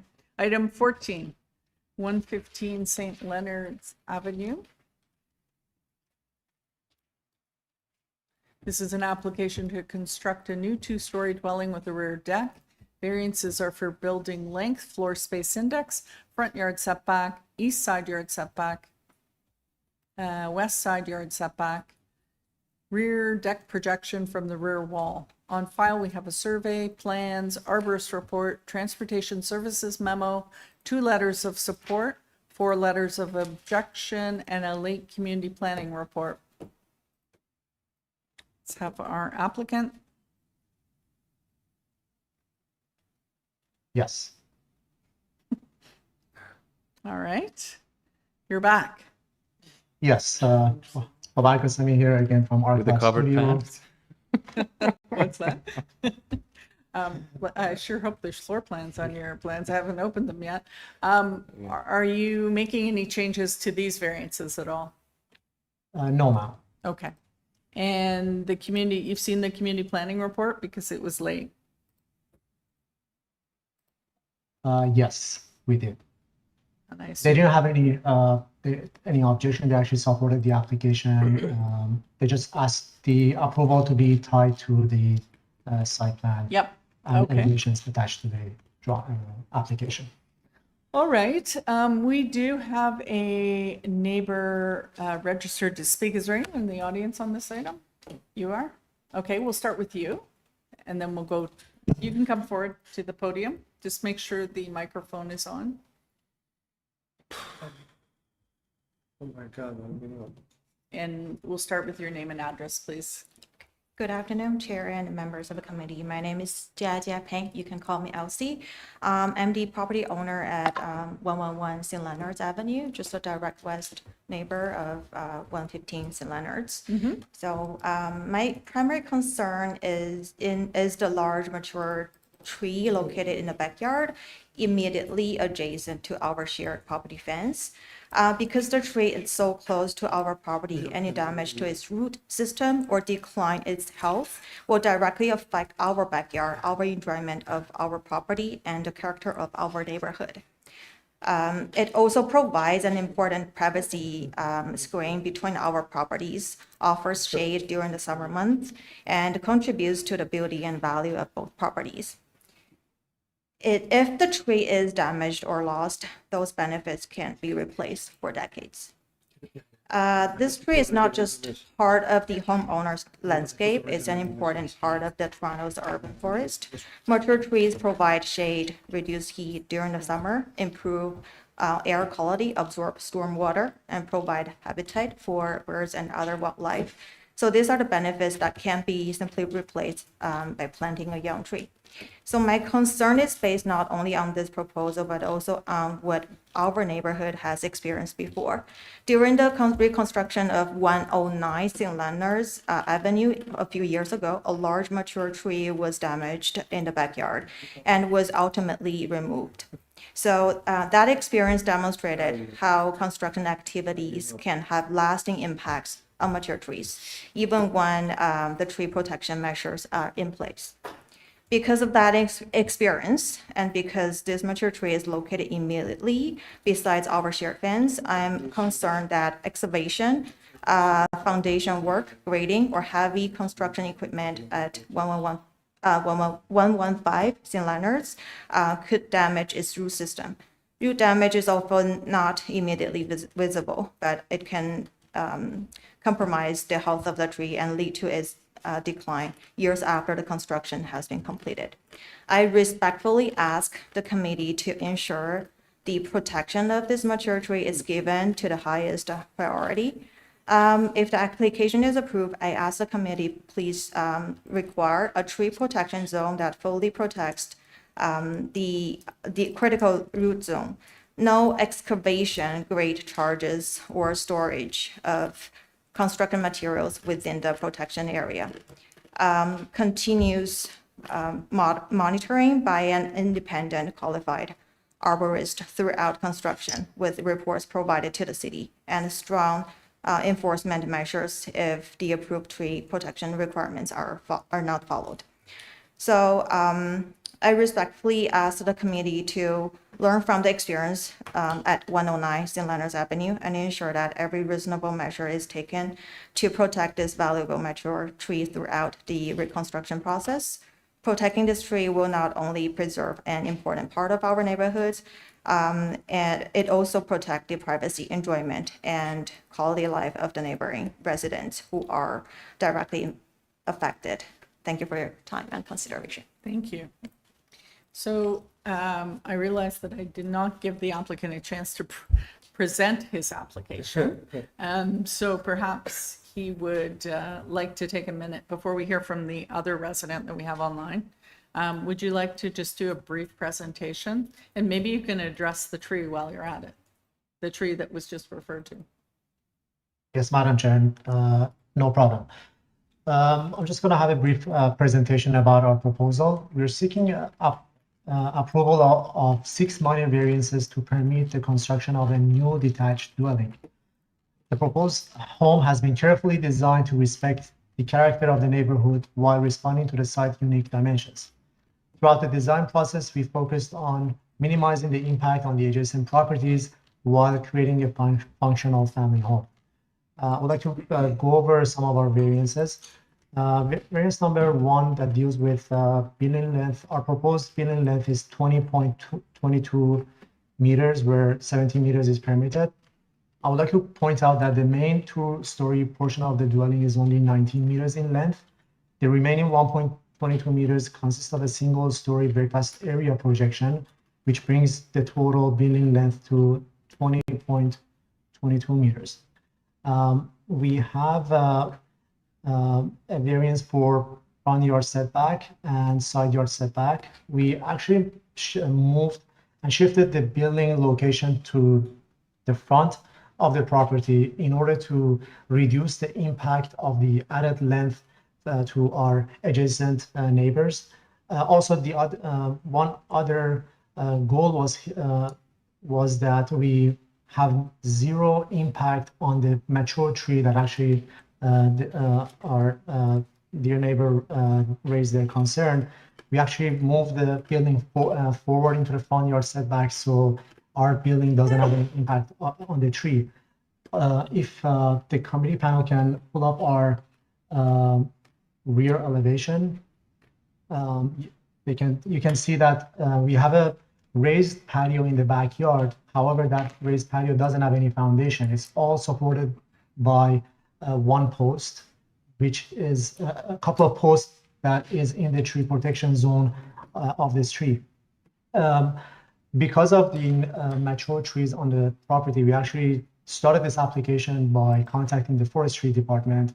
In the beginning, we didn't have any intention of removing this tree, but when we prepared the arborist report and submitted to forestry department actually believed that this tree is a hazard to both our own property and the neighbor's property. So their decision was that we change our application to remove this tree.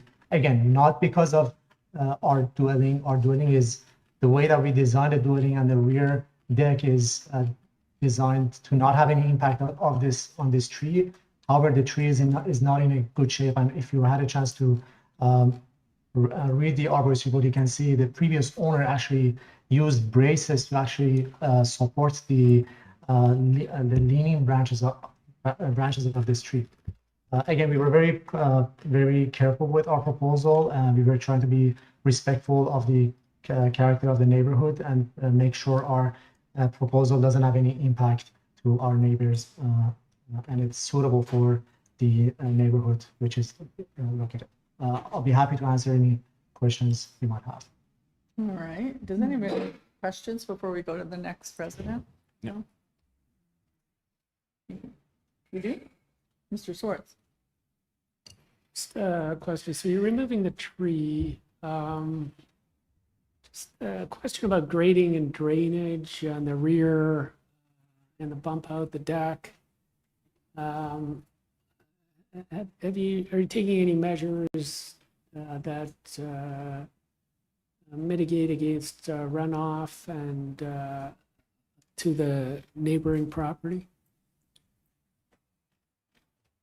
Yes, that's a very good question. We actually designed the roof system in a way that a lot of our rainwater is actually being collected on the structure of the roof and naturally allows for a slow drainage from the roof system. We have a recessed gutter system that actually slows down the water drainage from the roof. Also, I would like to mention that there is a very steep slope from the front of the property to the rear side of the property. So basically all the water runoff surrounding of the dwelling, it's going to follow the slope of the house to the rear of the property. We're going to be working with a civil engineer to actually come up with a proper drainage system to make sure that there's not going to be any pool of water in the backyard. And through the building permit process, that's going to be one of the conditions that we have to make sure that the grading system is designed appropriately and there's no water drainage issue or any adverse issue to any other property surrounding this property. Good. All right. Let's talk to the other resident that's online. Hi there. Can you hear me? Yes, we can. You could speak a little louder. Okay, sorry. I'll just That's put good. this microphone right in front of my mouth. There you go. Okay, thank you very much, Madam Chair, committee members, and staff. My name's Ross Kerr, Kerr, and I'm the property owner at 146 Dawlish Avenue, Toronto, Ontario, M4N 1H5. The property is immediately south and, as the applicant indicated, downhill from the applicant's property. I oppose the variances requested by the application as submitted because it does not adequately assess or mitigate the clear risks of overland water flow, surface flooding, and basement flooding. Several other neighbors have submitted their opposition on this basis as well. Each of the proposed variances individually and all of them together will significantly increase impervious area and water runoff intensity, resulting in greater surface flooding and basement flooding to neighboring properties. These variances are in addition to the impact of the new pergola and pool that will further increase the impervious area. Even if the proposed variances are positioned as consistent with precedents, I respectfully ask the committee to consider the unique geological characteristics of 115 St. Leonard's and neighboring properties. Specifically, a report submitted to the City of Toronto by Aquaphor Beach Limited on January 1st, 2018, titled Lawrence Park Neighborhood Investigation of Basement Flooding and Road Improvement Environmental Assessment Final Report, a long title, identifies several important considerations relevant to the file. I found the document after the submission deadline, so I was unable to submit the report directly to the committee, but the key messages are reflected in my original presentation. The report identifies that impervious areas are a key driver of water runoff, overland ponding as a primary flooding mechanism, and Dawlish Avenue as a location where road ponding contributes to excess water in the sanitary system. The report highlights the significant grade, as referenced by the applicant, from St. Leonard's Avenue down to Dawlish Avenue, as well as a geographic low point on Dawlish Avenue, as primary contributors to overland water flow, surface ponding, and basement flooding at properties on Dawlish Avenue. The report highlights the limitations of the existing sewer system on St. Leonard's Avenue as presenting a high risk of overland water flow, surface ponding, and basement flooding at properties on Dawlish Avenue. The report concludes that a do-nothing approach to mitigating the risk of overland water flow, surface ponding, and basement flooding does not meet the city's targets. In summary, the report provides objective evidence to support a decision to defer or refuse the variances requested on this file on the basis that the application does not adequately assess or mitigate the risks to neighboring properties. As a gesture of goodwill to the applicant, I'd note that the report also identifies some potential solutions, including bioretention through the preservation of existing permeable areas, including the trees that they've talked about removing, and source control measures, such as the installation of a drainage system, which I think would go far beyond what they've described in terms of gutter systems.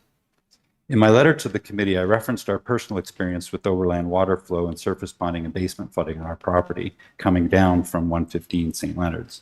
I wish I had the presence of mind at the time to take better pictures before, during, and after the event. I've submitted what I have, but I was too busy bailing my basement out of water. Based on our experience, our insurance company has proposed additional water damage coverage that will cost us more than $3,000 a year, assuming a $50,000 deductible. Approval of the application in this file as submitted would further increase the risk to our property and the cost of our insurance. Given the evidence, I respectfully propose the Committee of Adjustment request the following actions before considering the application for approval. Require a stamped grading and drainage plan and stormwater management report prepared by a qualified engineer. Require confirmation from Toronto Water and that sanitary and stormwater capacity, storm sewer capacity and connection points are adequate or require mitigation work and/or conditions. Require a peer review of technical reports at the applicant's expense and enforceable conditions such as erosion and sediment control and an as-built grading certificate. Finally, defer or refuse the variances given that the technical studies are not provided for this hearing. The actions I propose will, first of all, enable the applicant to put forward a fact-based proposal for mitigating those impacts in advance of any development. And secondly, it will enable the Committee of Adjustment to properly assess whether the requested variances are in fact minor, desirable, and consistent with the intent and purpose of the city's zoning code, bylaws, and official plan. Thank you very much for your consideration. Thank you. Any questions of the resident? All right, let's bring the applicant back. Maybe I should. You know, I sit on this committee and I'm just not familiar with us requiring grading and drainage work to be undertaken in advance of a variance decision. So, I mean, are you aware of any precedent where we've done that? I'm not aware of it. Like, I thought it was dealt with at the building permit stage. I can understand we do have to consider the broad nature of the implications of a proposal, but I don't think we have authority to ask for the things that you're asking for. Do you have any precedent where a committee has imposed those qualifications? We can't. Staff will say we can't. Okay, well, then I don't even need to ask the resident. Okay, Okay, fine. thank you. Let's bring the applicant back to address the concerns. Yes, you raised a very fair point. At the Committee of Adjustment hearings, we don't usually deal with issues having to deal with water runoffs and drainage. That's something that will have to be, those type of engineered and stamped documents have to be prepared at the time of applying for a building permit, and it will be reviewed by building department and will be stamped by building department. Again, we understand the nature of the concern and we are fully familiar with the risks associated with building any dwelling on this property, which would require those type of studies and engineering reports. Our variances here doesn't really reflect those needs. Any house that we want to propose here would have to have certain engineering grading measures, and that's something that we'll prepare at the time of applying for building permit, and will be tied to our building permit conditions. All right.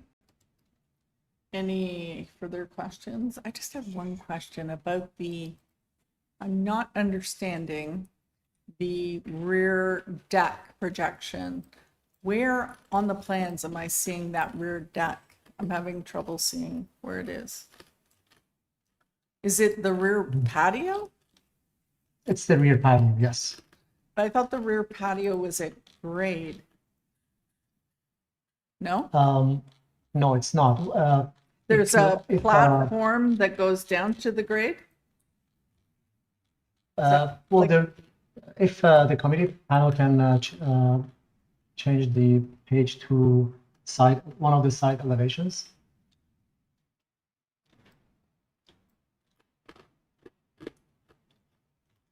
Here. Yes, okay. So our proposed first floor is actually on grade in the front of the property. However, you see there's a very steep slope from the front to the backyard. And this deck, if our property was flat, we wouldn't even have this variance because the deck is at the same level as the first floor. But because the land slopes down, it is above 1.2 meter requirement, and this variance triggers. This is a very common variance for all the properties that are located on the south side of St. Leonard. All of the properties on this side actually have a deck at this level. So we're not creating any new condition that actually have an adverse impact on the neighbors. Okay, and you don't have a deck area variance issue? Because the deck is above 1.2 meters, it automatically triggers any basically area requirement. Okay, thank you. Anyone else? I have a quick Mr. question. Marziari. So, while we are looking at the side elevation, I can see you're proposing a screen on the west side of the deck. Is that a design intention? That's for privacy, I believe, and you're okay to keep that? It's a privacy screen that we are okay to maintain for both the homeowner and for the sake of privacy for the neighbor's property. Okay. Thanks. All right, I think we exhausted the questions. We'll take it into committee. Okay. Somebody want to make a motion? Sorry, it's Ross Carr. I'm still here. Someone hasn't kicked me out of this part yet, just for disclosure. That was a oversight. Thank you, though, for telling Go on. us. All right, we're in committee now. Does someone want to move forward with a motion?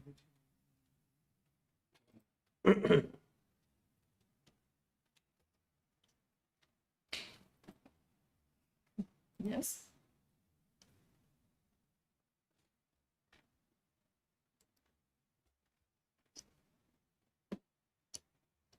Anyone? Yeah, I can try. Thank you, Mr. Merciari. Thank you, Madam Chair. I think overall it's a supportable application. I had a bit of concern with variance number 1, but I can see that it's just a partial for the bump at the back. So I don't have any concern, and I forward a motion to approve this application.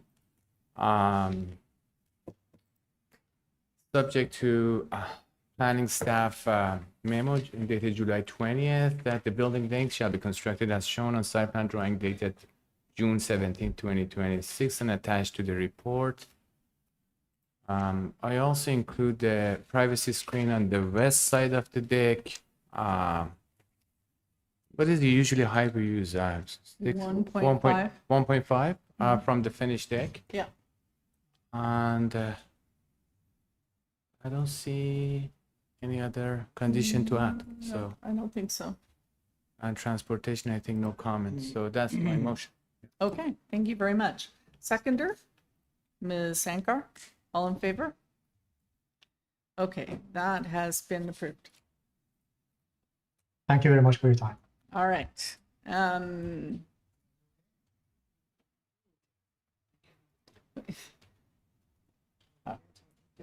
Okay.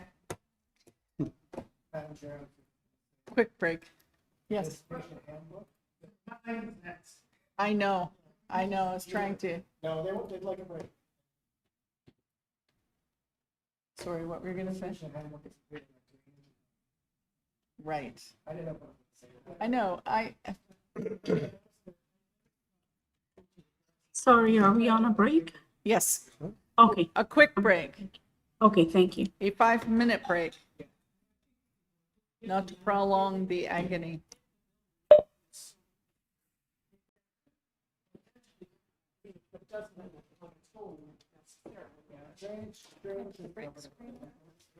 The break screen. Oh,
Okay, we're back. Thank you. Item number 15, 270 Shepherd Avenue West. This is an application to permit a reduction in the required number of bicycle parking spaces for the proposed 9-story mixed-use building. We have variances for number of long-term and short-term bicycle spaces. On file, we have a previous decision from April 2026, a survey, plans, landscape plans, cover letter, arborist report, community planning report, and a transportation review memo. And do we have anybody on this? No, there's nobody here. Yay, except for the applicant. Go ahead. Thank you, Madam Chair, members of the committee. Eldon Theodore from MHBC, Registered Professional Planner. I'm hoping this is the easiest application for you today. We hope so too. Staff are in support of the application. We are simply taking advantage of a payment in lieu bicycle parking program for the city. And we are paying the requisite payment in order to take advantage of the program. The reason why we made this application now, as opposed to the previous minor variance that we did, was because it wasn't clear in the application that it required relief from the Committee of Adjustment. And so it was an oversight we are now dealing with now in order to finalize our NOAC on this development. All right. I don't think we need a presentation. Mr. Deputy Secretary Sorry. Treasurer. Madam Chair, I just want to clarify, there was a transportation memo that withdrew their, transportation email that withdrew their memo comments. So there are no conditions from transportation. No, but they are relatedly attached to the community planning report. So is that a problem? So are we, if we were to approve, are we? Community attaching- planning report. Yeah. Okay. We're okay with that? Absolutely. All right. Does anyone have any questions or? No? All right. I think we'll just take it into committee. It was up.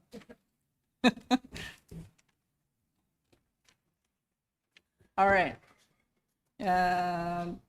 Who wants to make a motion? Somebody?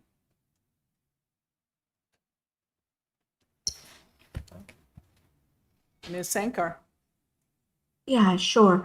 Through you, Madam Chair, I think this is pretty self-explanatory. No concerns on my end. So I'll put forward a motion to approve this application, and I'll make it subject to the planning staff report of July 20th. Just that the building length be constructed as shown on the site plan drawing of June 17th. Ms. And there is Pankar, no sorry, can I just interrupt you?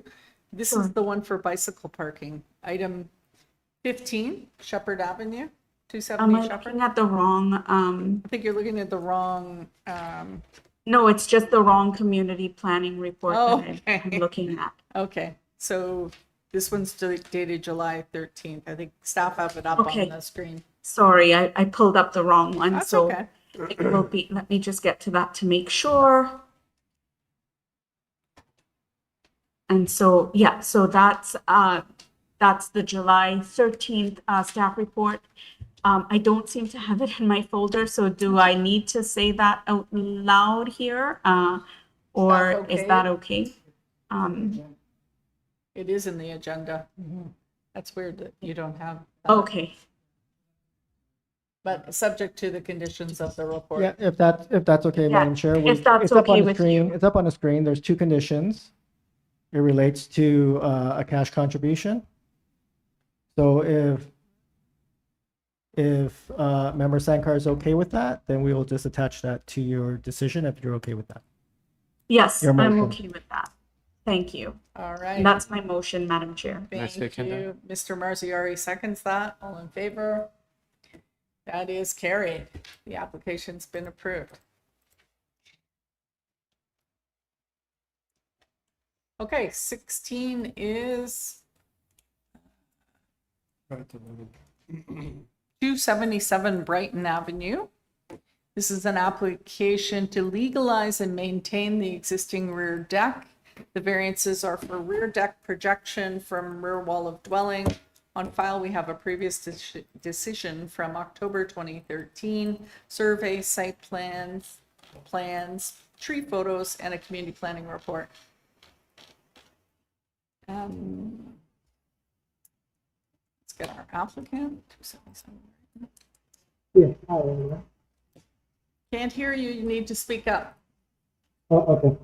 Can you hear me? Is better now? No, it sounds like you're in a tunnel, Oh. like a catch basin or something. Really bad headset. I'm getting Okay, specific. I'm closer to the speaker now. Can you hear me now? No,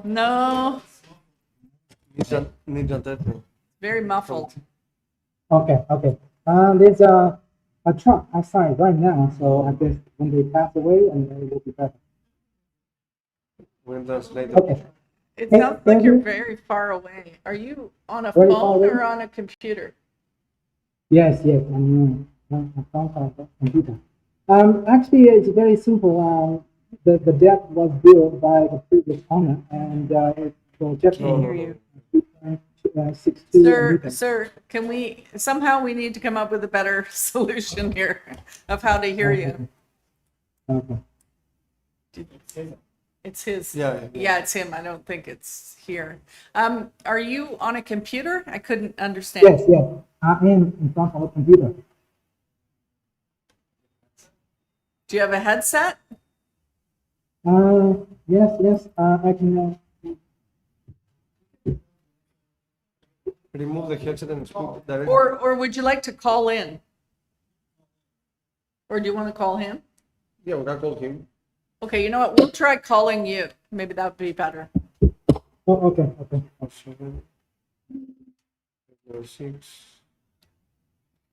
17?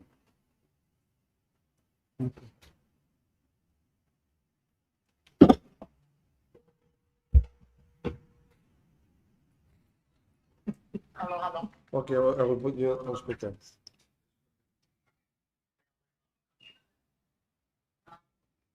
The deck was built by the previous owner, What's his name? and it's about okay. 1.2 meters. Hold on. Wait a second. Sir, let's just start with your name and address first and start over because we couldn't hear anything you said before. Oh, okay. So your na- There's an echo from my computer too. My name is Si Hongxu. My address is 49 Brunella Crescent, Portland, Landing. Okay. Oh, no, here. Yes, but the the previous computer on. owner constructed the deck in the back.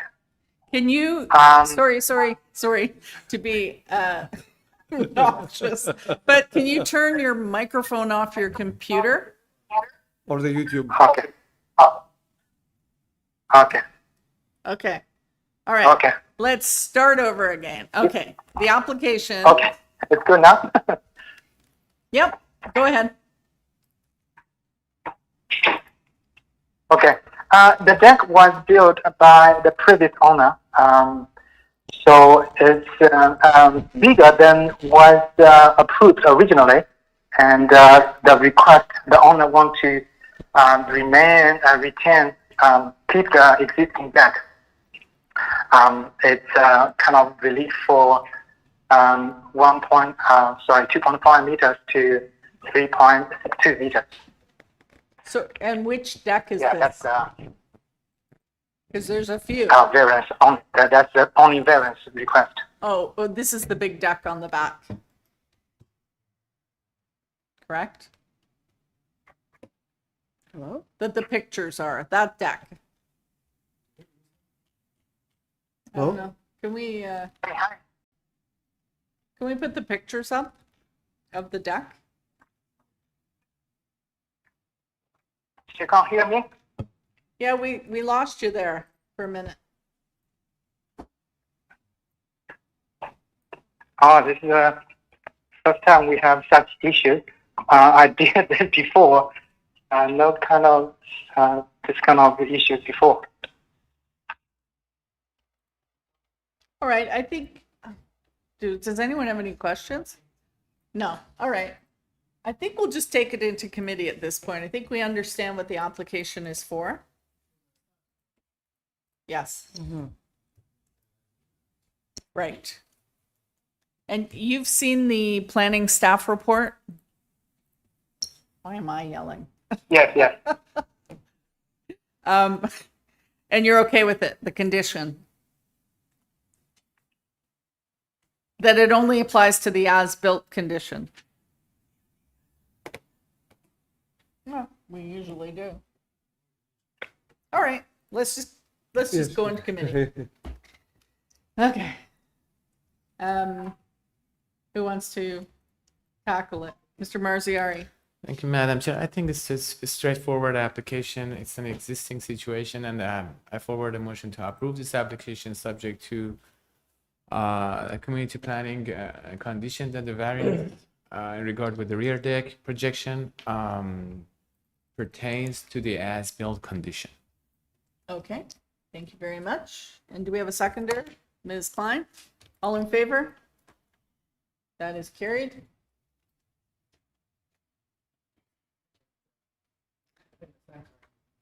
Yes, I think so too. So she was not present for that one. Okay, item 17, 258 Cornelius Parkway. This is an application to alter the existing detached garage by constructing a second-story addition to convert it into a garden suite.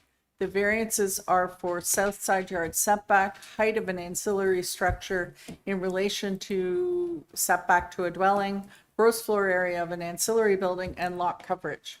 On file, we have a survey, revised plans dated July 14th, revised zoning notice, original plans, presentation, and a community planning report. Okay, do we have our applicant? You do, Madam Chair. My name is Marco Vieira. Good afternoon to you, members of the committee. My address is 257 Dunraven Drive. Thank you. All right, just double checking the community planning report. Does anybody need a presentation? There's nobody here on this item. Have there been any changes? There is a change, just the only. Yes. Yeah. Any changes to the application? You, Madam Chair, there is. There is a change to variance number 2, where the height was reduced to 5.9 meters. But more importantly, it's the planning report would like the elevations to be a part of the decision, and that's because we reduced the massing. So the first floor setback to the existing dwelling has remained.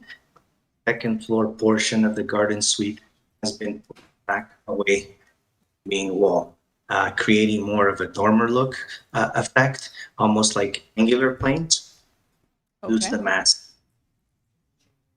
And variance number 5 has also been removed. Variance number 4, lot coverage was calculated in error. We are in compliance with. So variance 2 has been changed for the height. Yes. From 6.27, you said to 5.9? Well, it was 5.99. 99. Okay, thank you. And you've removed variance 4. 4 for coverage. Correct. All right, thank you.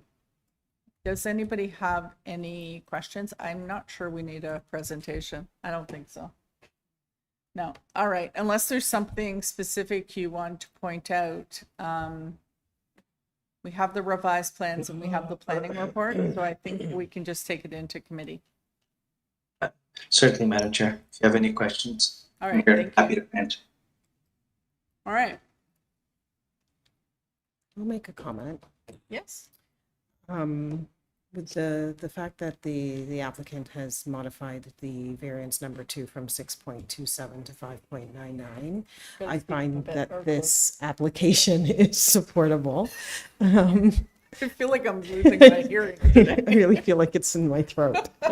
And I would make, pardon me? And make a motion to approve this application with the amendments based on the staff report. Yes. Sorry? Yes. that the variances 1, 2, 3 related to the garden suite south side yard setback, separation, distance, height, and proposed gross floor area be developed substantially in accordance with the site. Yes. Right. Yes. Okay. With We the changed condition. two, but they're revised plans, right? Okay. All right, are we, So revisions are variance number 4 removed, variance number 2 revised. yes, And I second that. thank you, Mr. Marziari, all in favor? That is carried. Thank you, Madam Chair, members of the committee. Have a good afternoon. You're welcome. Sorry? Yes, unanimous. All right, 401 Melrose Avenue. This is an application to alter the existing dwelling by adding a third-story addition in conjunction with a front addition, new front porch, and a rear deck. The variances are for front porch, side yard setback, front porch, front yard setback, number of stories, lot coverage, height of side main walls, building length, front yard setback, east side yard for upper floor addition and front two-story addition, west side yard for upper floor addition and first story second addition, two-story addition, sorry, and area of a platform. On file, we have a survey, plans, photos, supporting materials, presentation, and a petition of support. Let's have our applicant. Ali Shokeri, 326 Shepherd Avenue East. Good afternoon. Good afternoon, Mr. Shakari. We do have, first of all, do you have any changes to make to the application today? Yes, Madam Chair, variance number 2, we are removing it. Okay. For the front yard setback. Is that right? For the front porch, yes. Okay.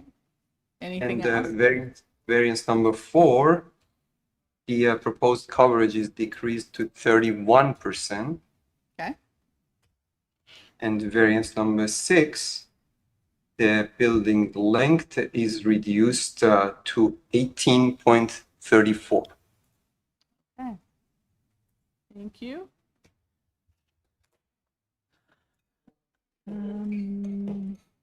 All right, we do have somebody, I guess, online who has some concerns. So if you could provide us with a brief presentation. Thank you, Madam Chair. I just spoke with the concerned neighbor. He doesn't want to speak. He's okay. He saw the material online. He's okay. Okay, great, even better. Do we want a presentation, anyone? You want to know what he's changing? Do you want, Mr. Shigari, can you just show maybe as part of, not a full presentation, but maybe just highlight the changes you made, the changes to the variances? But there is no impact on the design. These changes we coordinated with the planning, with the zoning department, and the same design has smaller variances than shown. So they accepted that we can remove variance number 2. That is not a variance, and variance number 4 is reduced because previously they took the front porch as part of the building coverage, which it isn't. So we are taking that from the proposed coverage, coming down to 31%. So is for the building length, because previously it included the front porch, but okay. According to the provisions of the zoning bylaw, we do not need to include the front porch. That's why it's reducing to 18.34. I do understand that, we could have left it the way it is, but since these variances are setting some precedents, we wish to basically adjust them to the real factors, which are fortunately smaller than what we have proposed. So that's why we're removing 1 variance and reducing 2 variances. Okay, thank you. I did make a note in my comments that your presentation, your photos and your graphics that you provided were really helpful in understanding the application. So thank you for those. Any My further pleasure. questions?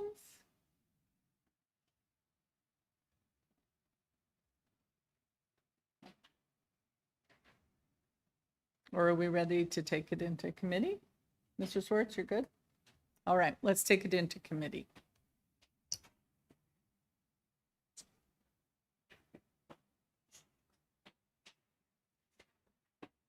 Mr. Marziari.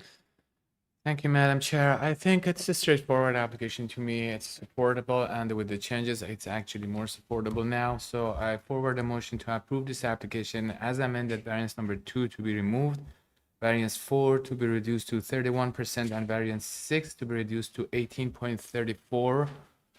And I don't see any other staff condition to be imposed, so that's my. All right, thank you very much. And seconder, Ms. Klein, all in favor? That is unanimous. Carried. All right, the application as amended has been approved.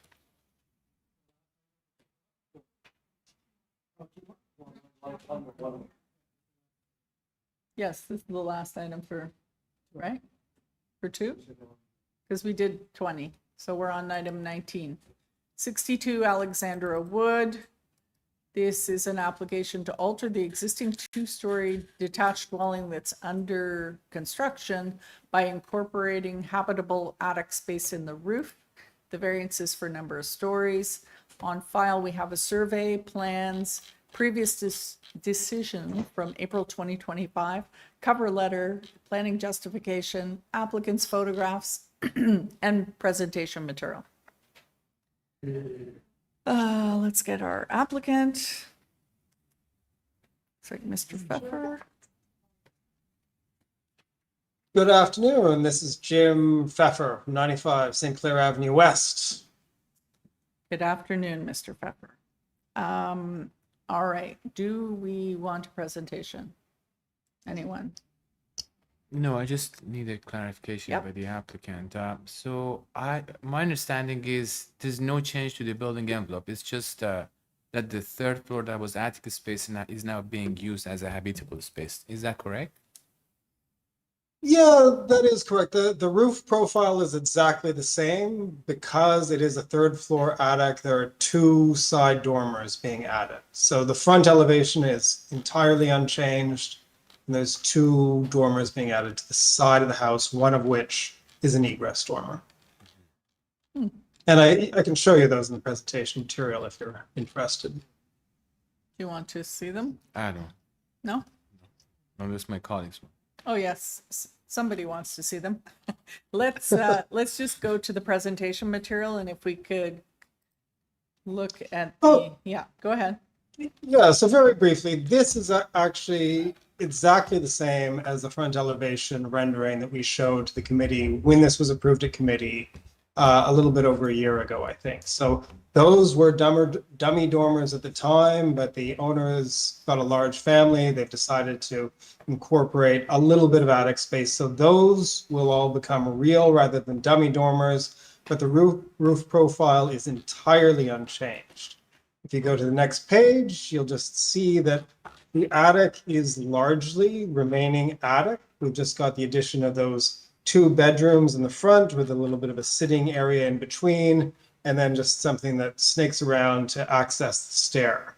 So you can see there's 1 dormer, which is the egress dormer, which is required when you have 3 stories in any, house. And then the other dormer kind of just adds a little bit of a window to the stair as it goes up, but there's no real view out of that stair. If you take a look at the next page, you'll see where those dormers are in the site plan. So one is actually looking right at the roof of the neighboring house, the other into that little sort of port of the neighboring house. The next page, you'll see those 2 new dormers in elevation.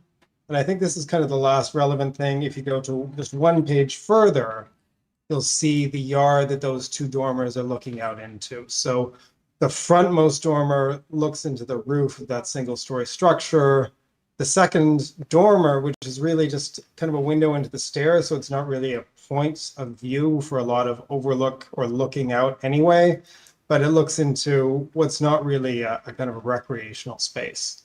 And I know, the owner of this house, I've talked to him, he's lived there for a long time. That house ever did get replaced, that more central dormer would be looking into a wall, I'm sure, just given the length permissions would be as of right here. So we're happy to take any other questions. All right, any other questions? All right, thank you very much. Let's take it into committee.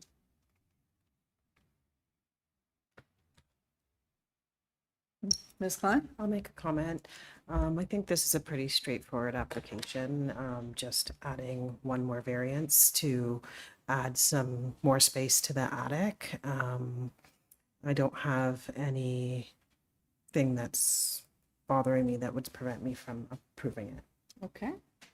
Would you like to make that into a motion? Sure. I'd like to make a motion to approve this application. I find that it meets the 4 tests under the Planning Act and No conditions? no conditions apply. No conditions apply, no site plan. No, they're just that I adding a see. third floor. They're just so adding the third. The site plan isn't relevant. Okay. Seconder. Mr. Marziari? All in favor? That is carried. All right, that concludes the 2 o'clock agenda. And then we move into the 4 o'clock agenda. Does anybody need a break? Are we okay? You okay to move for you?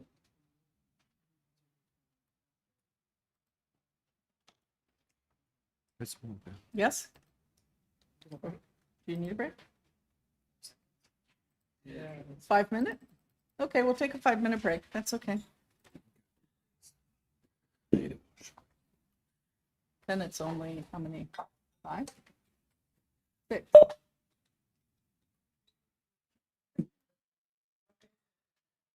All right, we're getting there.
Wait.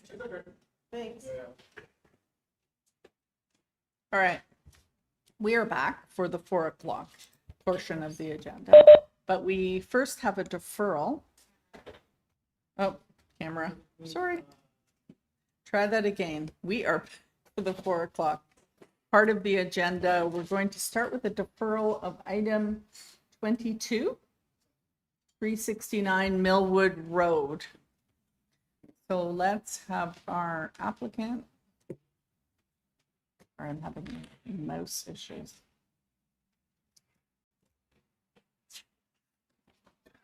Hi, this is Saeed Hassani Roque, Almond Avenue. Yep. And Yeah. so you've requested a deferral. Could you give us a reason for the deferral? I couldn't do the on time submission of the sign in front of the house. Oh, signage. Okay. Timing. All right. Thank you. Let's take it into committee. Ms. Klein? I am, sorry. I'm satisfied with the applicant's request for a deferral as the sign could not be posted within time to move forward with this hearing today. So I will move forward a motion to defer this hearing to another date until the applicant can post the sign. Okay. And a seconder? Mr. Marziari? Thank you. All in favor? All right, that item has been deferred. Back to item 21, which is 1763 and 1765 Avenue Road. This is a proposal to remove the 2 existing parking spaces. The variances are for required parking spaces. On file, we have a previous decision from February 2026 and August 2024. I think that is it. Let's have our applicant. Oh, hi. Hello? Oh, hi, I'm Shen Shu. Good afternoon, Madam Chair and the committee members. My name is Shen Shu Zhang, architect from Tesla Architects. My address is 98 Scarsdale Road, North York. All right, thank you. And just before we go any further, staff, do we have anybody online for this? No, so we just have that letter of objection on file. So have you spoken to the neighbors, the congregation of the Most Holy Redeemer that's on the side? No, street? this time we didn't. You didn't. Okay, because they've put a letter on file registering their concerns. They're concerned that if the committee were to approve the removal of the 2 parking spaces, that it would cause issues with, I guess they have people parking on, there's like a mutual laneway to get to the back of this property. And they're concerned about people parking or accessing it or blocking their access to their property, which includes a driveway and a garage at the back of the property. So do you have anything to add to that? I understand we reviewed their letter and I think that not really related to our application. And then the fact is the tenant of our building has never had a car and then parked anywhere. Oh. Sorry, you've never had a car there? No. So the existing building has a restaurant on ground floor and then 2 apartment units for rental on second floor. And then they don't have cars. And I don't know, maybe they have some experience, but not caused by our tenants. Yeah, well, there are other there are other places of business along there and or residential, I guess, and they, it's not necessarily from this unit. I think that they are concerned that it could impact their access to their property. So yeah, I understand, and that's the reason I'm here to explain a little bit about our variance applied for. do we want a presentation? Anyone? Yes. I mean, we got a letter of opposition, right? Yeah. So, All I right. think if he wants it approved for me, I think I need presentation. Okay, let's have a presentation, a brief presentation from you on the application. Yeah, can quickly explain something. And firstly, about this variance statement, and then the staff said the bylaw requires the number of lawful parking spaces to be maintained, and they determined that there are 4 existing lawful parking. So that based on the drawings originally submitted by previous designer that shows 4 parking spaces, and actually that did not work. So if we draw it properly, the existing lot can park only 2 cars. So that is something when I look at the information closely, we figure out. Even now, if you look at the site, the total width of the lot only 9 meters, and in the rear yard you can see the first number you can see 6.79 meters. There you can park a car. Even you park that car, the rest you can see only 5.5 meters. So very tight. Technically, you can park 2 cars. So that means the existing number of lawful parking spaces should be 2 maximum. So, and now why our clients wants to remove all the parking spaces, because they don't really need it. They do need the space that can be used for some like loading and garbage management, and the car or the vehicle will drive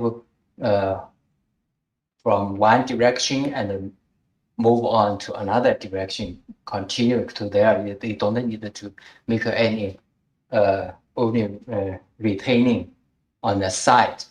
So because they don't need it, and it's difficult to park any cars even in the existing condition, and then that's the reason we like to remove the requirement. That's the variance why we applied the variance in this way. Okay. Questions? Does everyone understand this application? It's quite complicated, even more complicated to understand for me as architect. But we really consulted with a traffic consultant. I mean, I understand the request for no parking, but I'm not sure I understand the plan. If I look at the site plan, the 3-story addition looks like it encroaches on the lane. Is it cantilevered over the lane? Not include to the lane, include to the rear yard. But if you the look, lane is the 5.5 meter at the end. We do not have anything included to that part. so the lane is 5.5. Yeah. Oh, okay. Okay, that helps a little bit. Oh no, the lane actually only 3.5. Yeah, 3.6. So the 5. If you look at the dotted line, that is the lane. The lane is only okay. the small one. Yeah. It's just on the 5.5 plan. actually is go to the rear yard. On the plan, the property to the north shows lane and it looks wider. That's all. Yeah, But I in guess north side it's 3.66. In south side 3.05 meters. Okay. But I don't see on the survey where the lane is shown. That is no, this one. Yeah, if you go to the top one here, the name on the top that said 366 meters subject to right of way, and then the bottom you can see 3.05 meters wow. subject to right of way. So it's all different sizes, but then it doesn't show it even on this property. Technically, that's good question. Technically, the name, that area on our property is not the name. Oh. So that means technically the neighbors cannot drive through our property. So they have 2 lanes butting into the property. So, Yeah, our property has a length on Yeah, both this- sides, okay. but the neighbors cannot drive through Interesting. ours. There is no Yeah. easement or right of way on our lot. It's very interesting. Okay, well, that's helpful to know that. And so that's just rear yard setback, but that's where the Right. parking is supposed to be. Right. And you previously got approval to reduce it to 2, and now Yeah. you're coming forward to reduce it to 0. Yeah, that time we just followed the zoning examiner's notice, and after that one was approved, we consulted with the traffic consultant. They said no, actually, it's difficult, but technically we can park 1 car. Okay.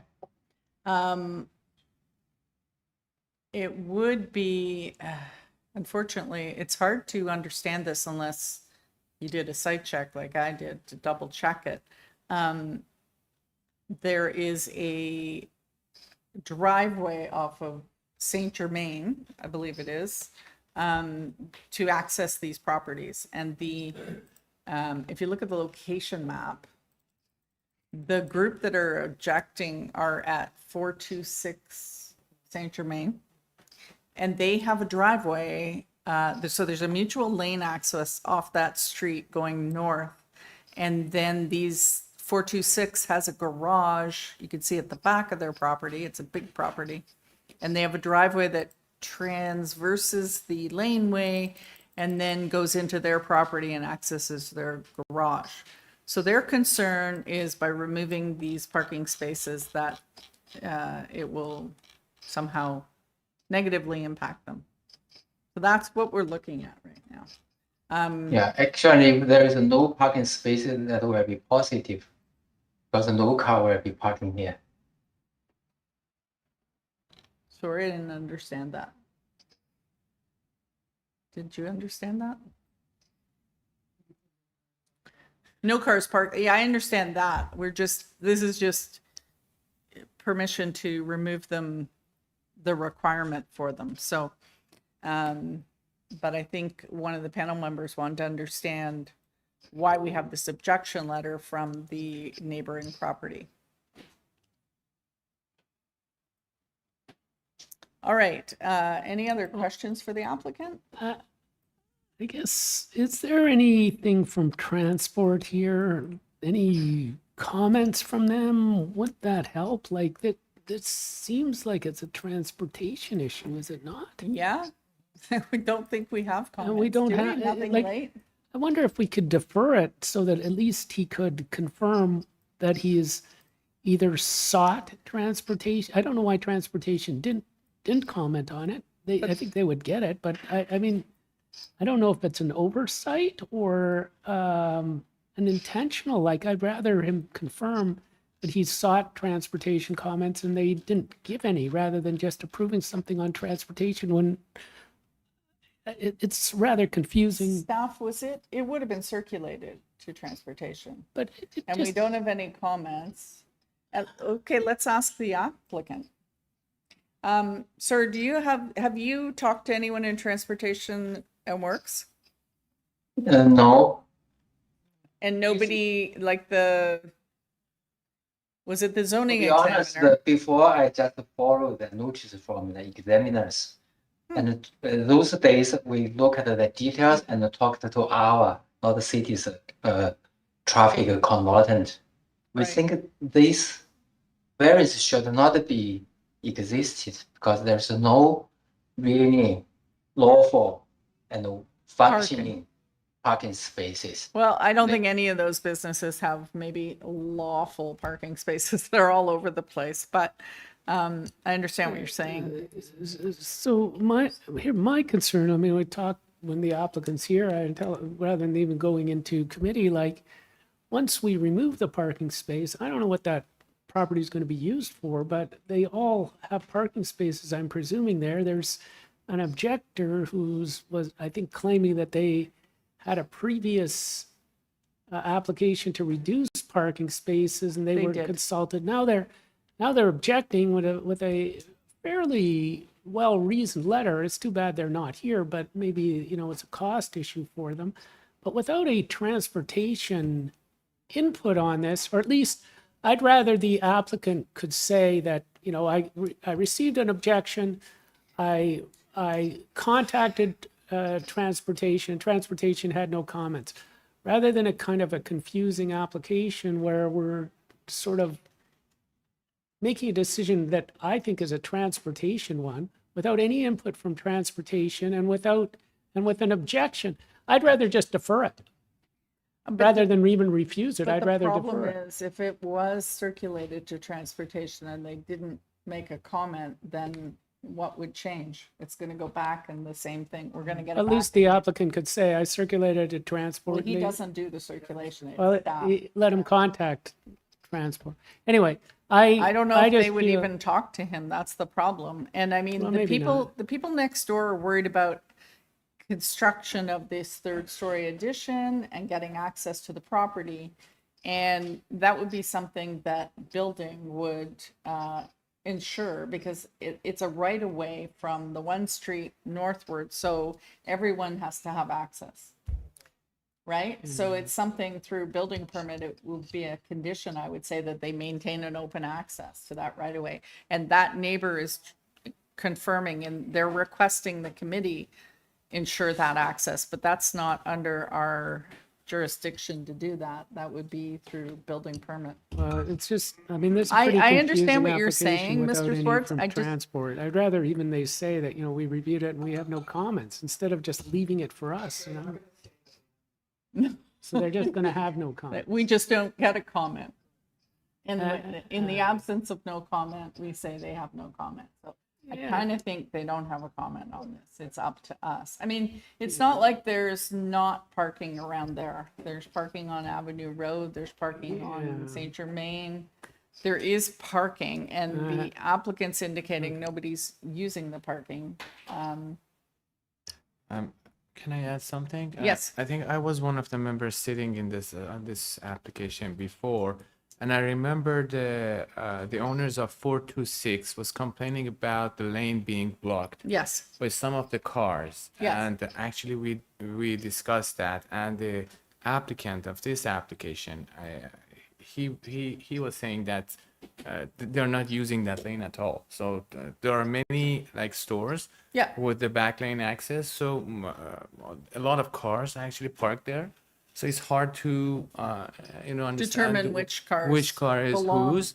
And this is the argument we had before. But before we had 2 parking spaces. Now it's 0. Zero. But the parking is not for patrons, just to clarify. Yes, It's yeah. for the use of the, I suppose, the tenants, whether they be the commercial or the residential. I did note, so on the corner of Saint Germain and Avenue Road, there's a restaurant there. They have their garbage bins kind of encumbering the right of way a little bit, but it's wide enough that a car can go around. So I would think if anyone's parking there, it's more likely patrons of that establishment.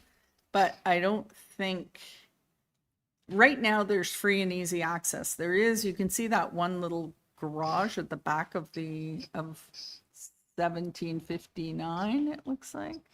Yeah, 1759, which doesn't appear to be used for cars. It's just an open garage. And I don't know what's in front of it, but anyway, I don't think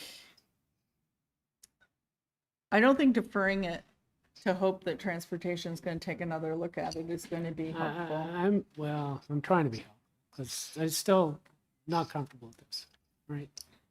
So I'm trying to give them a Okay, way out in my that's mind. fine. But if that way out doesn't help them, then, you know. Do we have any further questions for the applicant, or we'll take it into committee and we can talk about it?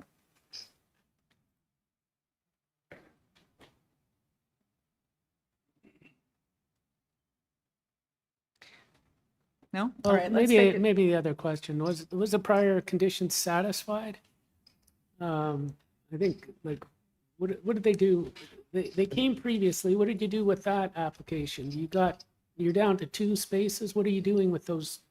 Because they were proposing to build something, but my confusion now is that now they can fit like 2 cars. I don't understand why they want to remove those 2 cars, because those already. They want to use it for, I think he said garbage and loading. No, I understand that, but Yeah. they can keep the parking and use it as a garbage as well. They can. I just don't want. If you want to build it and you want to remove 2 car, I understand it, but you can still have like 2 car spaces, parking spaces. And Can then- you though? Oh yeah, I guess he doesn't have a lane, does he? So. But he's I not- don't have difficulty with this application, honestly, personally. But Yeah. I'm a little bit confused with the intent of the application. So why they want to remove. All 2 right, cars. Mr. Applicant, let's ask you one more question regarding the intent. Like, why are you trying to remove the 2 parking spaces? Because if you keep the parking spaces, but you don't use them for parking, you Yeah. use them for garbage or loading, nobody's. Yeah. Nobody. Yeah, that's a is good alive. question. Yeah, sorry for the confusing. And then now I think differ the application is very reasonable. Firstly, the 2 parking spaces shown on the previous application, and then the transportation department did have comments on in the previous application. They asked us to have a traffic specialist to show how the when one car is parked, another car how to move out, and if we cannot do that, and then we decide, okay, we remove all the parking spaces, and we will not have problem.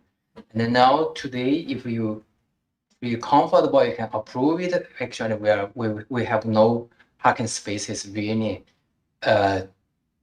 functions when another car is parked, and so the 2 parking spaces, when one parking space is occupied by a car and another car cannot get in and move out. That was the Yeah, I problem think I why we understand. come today and to request to remove both parking spaces. That's the first thing. I And think, secondly, as I said, we do like to go back and do analysis. Actually, there is no 4 lawful parking spaces exists at all.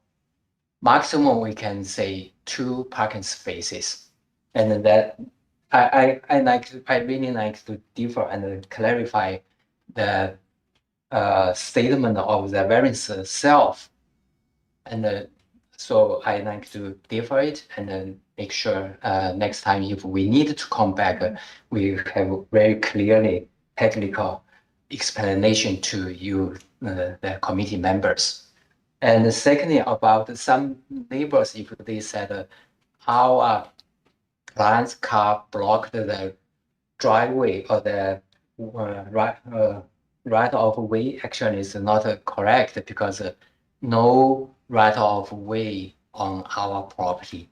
The right of way on both sides ended outside of our property. So that's another thing we like to clarify. So if you decide to differ it, we clarify those things with the zoning examiners and conduct with the traffic consultant. And then we'll say if we really need that variance. If we do need, we will have more technical explanation showing you. okay, I think I understand that you can accommodate the 2 parking spaces with this proposed addition. If you look at it, you couldn't they wouldn't work in that space. And I think maybe, so the applicant is suggesting maybe we defer it so he can Yeah, clarify yeah, what they're exactly. looking for. So I think what happened, so this is good, the applicant's now recognizing there was an approval before, Yep. but it was approved on condition, and it did have a staff report. So like I was going, why didn't transportation comment? I think because they already did comment. So, and they commented with conditions. So the conditions Well- haven't been satisfied, so this is premature. Well, I sort of Yeah. suspect that they can't meet the conditions of transportation. Right, well, it doesn't yet, because it's got to do certain things. So And that's I- why they're requesting to be removed. Okay. to defer. All right, let's take this into committee. Mr. Schwartz, would you like to take a stab at it? Yeah, so I think, I'd like to make a motion for a deferral, which, and the reason is because it was requested, through the discussion with the applicant, but it was because also there's earlier transportation conditions, that were premised on 2 functional parking spaces. And You don't have to go into a lot of detail, just for Okay. the applicant to clarify So the the- application. And if the applicant could maybe provide a better plan, I mean, I sort of understand the plan, but it's a bit confusing. So if any more photographs or graphic material that you could provide to help with your application would be helpful. But for the moment, it's just for the applicant to clarify what they're requesting. Okay, so I move that the application be deferred, so that at the applicant's request, so the applicant can clarify the earlier, can clarify the Purpose and intent of the application. purpose, intent, and evidence required to complete this application. Yes. All right. Ms. Klein, would you like to second that motion? Thank you very much. All in favor? Okay, that application has been deferred. Okay, moving on. 22.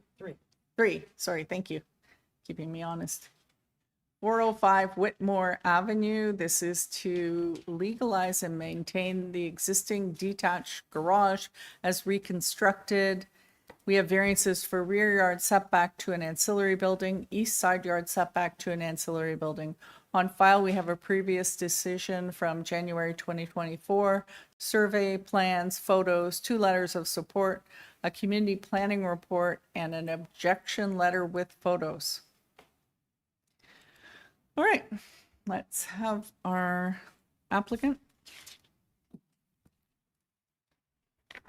Oh dear, sorry. My name is Leila. I am the applicant representing 405 Whitmore Avenue. So this is very, very simple, straightforward. Oh, you actually can't provide those at the meeting. Are they not online? I believe they're online. The photos are online. Okay, perfect. So I just printed out in case. Oh, okay. No, we can't take materials at the committee because the people on YouTube can't see them. They can't see you. So, Sure. yeah, they're up on the screen. Awesome. So it's a small detached garage at the backyard of this building. At the same footing, same size, my client just started to renovate and fix repair the studs and structurally. And after he finished, he realized that someone called the city and complained that this is going to be new.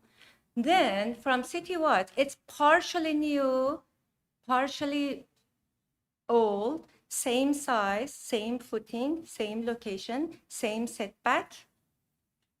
Just it's very simple.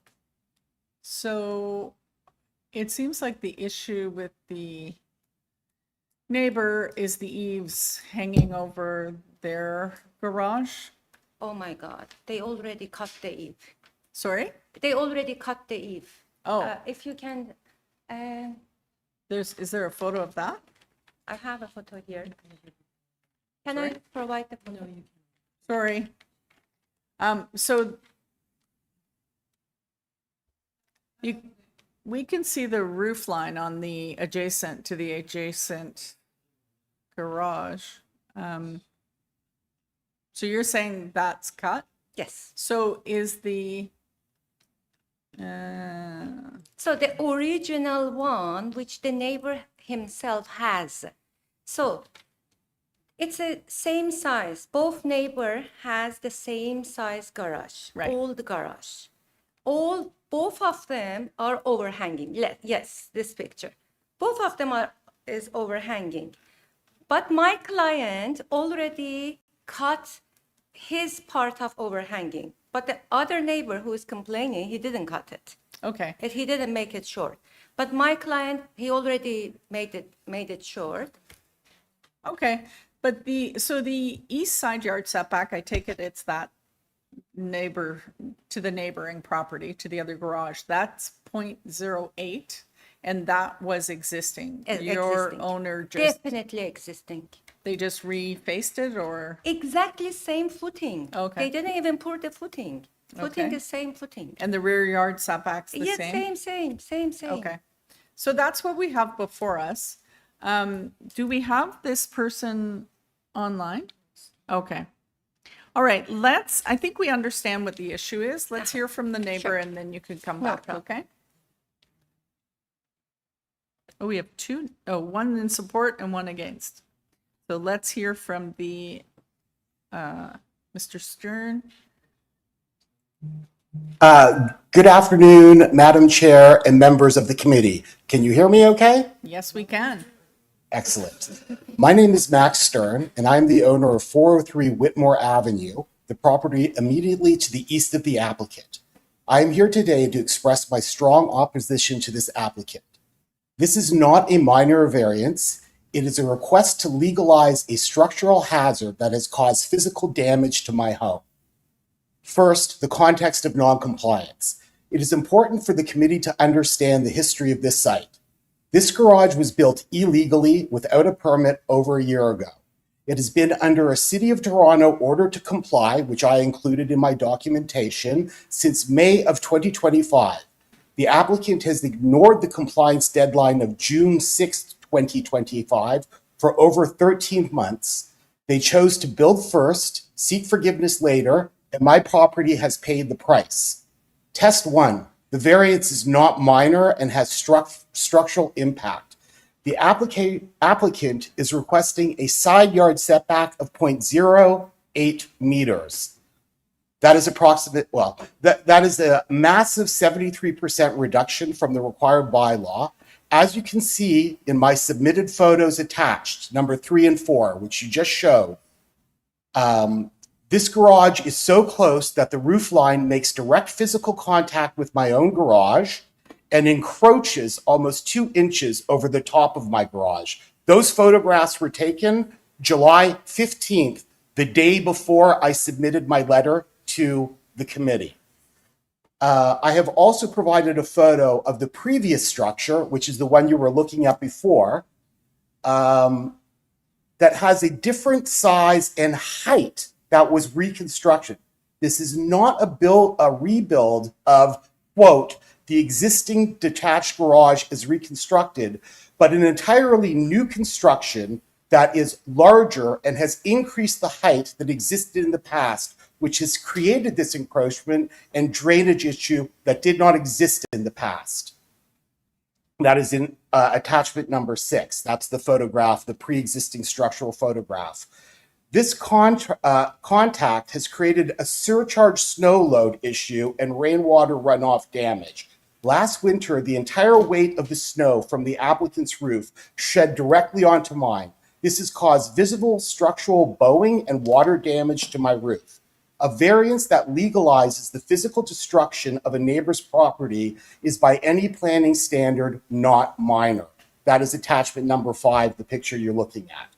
I have reviewed the staff report from community planning dated July 16th, which was not available at the time that I submitted my letter. The report states that the purpose of setback is to ensure that there is sufficient separation from side lot lines. I respectfully submit that 0.08 meter setback is the opposite of sufficient separation as shown in, again, back in attachments 3 and 4. There is no separation at all. The roofs of our two structures are in direct physical contact, and the new height of the garage has created an encroachment. While the planning department has suggested a condition to limit this as-built condition, I would argue that the as-built condition is precisely the problem. It is the as-built condition that is currently causing the structural damage to my roof, structure, and foundation of the garage. A condition that legalizes a lack of separation, which a planning department itself says is the inherent intent of the bylaw, cannot be considered a minor or desirable outcome. Test 2, a violation of property standards. Furthermore, this application seeks to legalize a structure that inherently violates Toronto Municipal Code, Chapter 629, Section 21. The city's property standard bylaw mandates that roof drainage must be contained on the owner's property and specifically prohibits discharge onto a neighboring property. With a setback of only 8 centimeters, it is physically impossible for the applicant to comply with this bylaw. By granting this variance, the committee would be authorizing a permanently unfixable violation of the city's drainage and safety standards. A variance cannot be desirable if it facilitates a continuous breach of city's maintenance laws. Test 3, failure of intent, maintenance and fire safety. The intent of the 0.3 meter setback is to ensure fire separation, proper drainage, and maintenance access. Maintenance. In 8 centimeters of space, the applicant cannot fit a ladder or even a hand to maintain their own east wall without trespassing. Drainage. There is no room for eaves trough. As shown in attachment 4-5, rain and ice are diverted directly onto my roof, foundation, and garage walls. They added an eaves trough on the west side of their garage to prevent runoff drainage to their own property, but created an encroachment over my property on the east side with no eaves trough and diverted all runoff onto my structure. The structure creates a permanent maintenance trap that I will be forced to deal with as long as the building stands. My conclusion and urgency. Finally, I must highlight the urgency. The City of Toronto Building Division has informed me that limitation period to act on this illegal build expires next month in August of 2026. I am asking this committee to not allow 405 Whitmore Avenue to, quote, run out the clock on enforcement. I'm asking the committee to refuse this application in its entirety. The only appropriate remedy is for the garage to be modified to meet the required setbacks so it no longer makes contact with my roof or sheds snow or runoff onto my property. Okay, your time is up. Okay, thank you. I'm happy to answer any questions. I have a question. Go ahead, Mr. Merciari. Thank you, Madam Chair. So I'm looking at the photos. Yes. Can you clarify? So the one with the siding, metal siding or cement siding, whatever it is, that's the new one. And the wood Correct. and the wood siding is the existing one. That is correct? The old one? No, the wood siding is the old one. The old one one. with Oh, the sorry, the aluminum old one. siding is the new one. As you can see, there's about a 12 to 14 inch height increase, Yes. which has caused their roof line I to now understand, yes. press against my roof line and create the That's where encroachment. I'm getting at. So the setback of the previous garage is the same Yes. as setback of the new garage. The only change is the roof eave that is raised above your roof eave. Is that correct? Correct. Correct. To my knowledge, again, Okay. I can't tell, like, to the west side whether the garage is larger or not. That is unclear to me. I don't obviously have access to the property, so I don't know that. But what I do know is that in the reconstruction of the garage, they changed the fundamental structure of that garage by making it higher and raising their roof line to create an encroachment, as well as placing permanent physical pressure against the roof of my garage, which is contributing to its demise. Okay. Thank you. Yeah. I've got And Mr. questions for you. Swartz. Okay, so I feel a little bit like I'm in people's court here. Because Right. it sounds to me that we've got a boundary dispute as well as a planning issue. But I think, and my question is going to be to the resident, but I think, well, first let me ask the question. Do you have a survey that shows that there's a boundary encroachment here? There was a survey submitted with the Was there a application. With the application? That the applicant submitted, and it shows a 0.08 setback to the garage in the front of the garage. And the neighbors is a 0.07. And 0.07, but the neighbor says it's encroachment. Well, it's the roof that's encroaching. He's not saying the garage. It's the roof projection Okay, that is. the roof. Okay, so do we have anything? It's like an we have a eve picture projection. about the Do we roof. have anything other than the testimony of our two neighbors about the encroachment, such as a survey? No, but you can see it. So if you look at the survey, you can see what the distance is. And if you look at the photographs, you can see that the roof of the new garage roof is extending over the property. Oh, that one. Yes, this picture. So that's before. This is. I'm just a This is mere. now. I'm just. Now the eve is even less than what it was before. I'm only a lowly committee of adjustment member. I'm not a surveyor.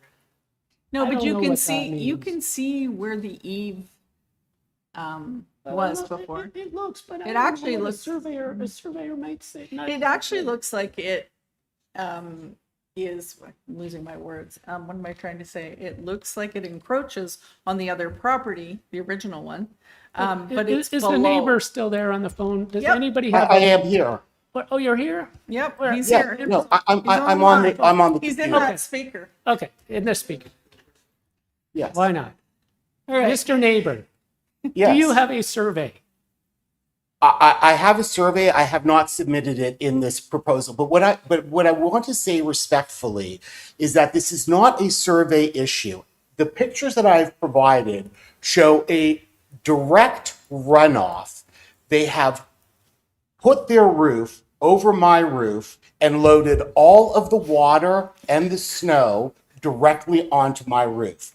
This situation did not exist prior to them fundamentally changing their structure by raising the height of it.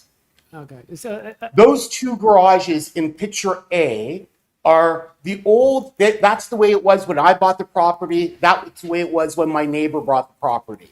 They unpermitted for about, I want to mention again, for 14 months, rebuilt their garage without a permit, without the benefit of a permit, and are now asking for a forgiveness and the allowance of, if you could just go to my two pictures of 3 and 4 of this damage that is being caused to my garage with the new position of their roof. It's not about where the original footings were. It's about where the roof line is now. So has Toronto Building Inspection been out there? yes, that's Yes. the point. They They- issued and they an order said to They issued comply. an order. So Okay. I don't understand why there isn't an eve projection variance here. It seems kind of odd, because all we have in front of us is the side yard setback to the structure, which it appears it's probably meeting. So it seems like if we were to deal with the application, it doesn't solve the issue, because it doesn't really give the permission for the eave to encroach on the neighbor's Right, property. right. That's why I'm trying to figure this out, right? Like, are we getting in the middle of some kind of other dispute that? No, like, I don't think so. yeah, I okay. think first of all, I think, let's finish with the neighbor. Have we exhausted the questions to the neighbor at this point? I guess it's like, Okay. You understand the issue. well, We can always bring him back. I'm sure he's. Oh, right. Okay. Well, then maybe we'll hear from them first and then we'll, well, so Go we back got, to and the we get the applicant again. Okay. we will. Yeah, we're going to hear from the person in support.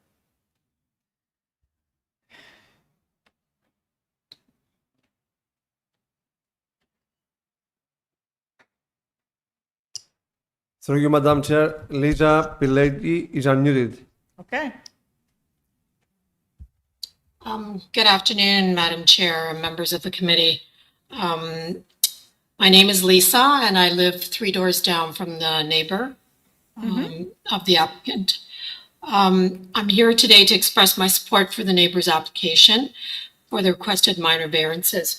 I don't want to reiterate my reasons in the letter that I submitted, but only just to say that the garage has existed on the property for many years, and it existed prior to the applicant purchasing the property. As seen in the pictures, the garage that was there prior to the safety measures to improve the existing garage now, it was done for safety reasons and to improve the existing structure on the property. The garage that is there now did not change its use, did not move in any way, except for the fact that the roof, so to say, is encroaching. I don't believe that the roof is encroaching in a manner that it was not prior. Any runoff of water or snow or whatnot was happening prior to the new roof being repaired. And as it is right now, I think is in better shape that the water would run off as it would in the normal course. Approving the variances will allow the property to be maintained safely and attractively without changing the established character of the neighborhood as well, because the improvement of the garage would only improve the property in and of itself. Those are my submissions, and thank you for listening. Thank you. Any questions for this neighbor?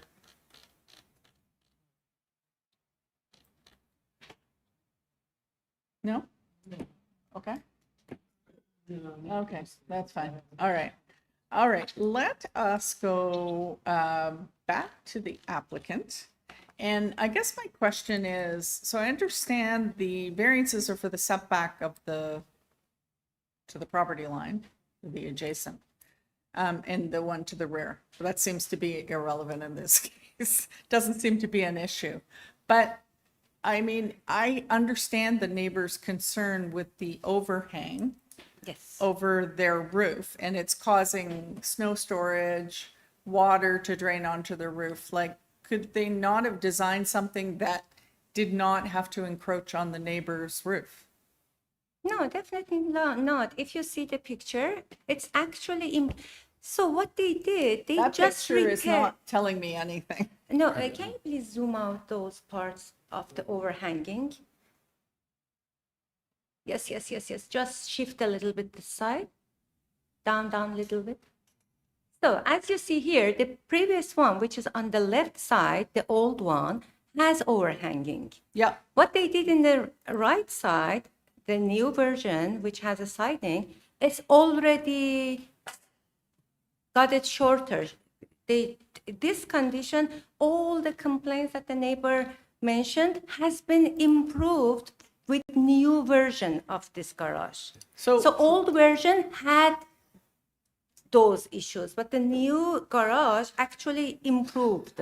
Well, the old version looks like the neighbor's garage is encroaching on the applicant's garage. It looks like it's any snow load off of that would go on to your But there's a gap clients. now between these two garages. There's a gap. But then why, let's go to the objection letters photos, because those are very clear. I believe that one was old picture. This is not what the current condition. Are you saying that it did encroach? No, this one I don't think this is the current condition.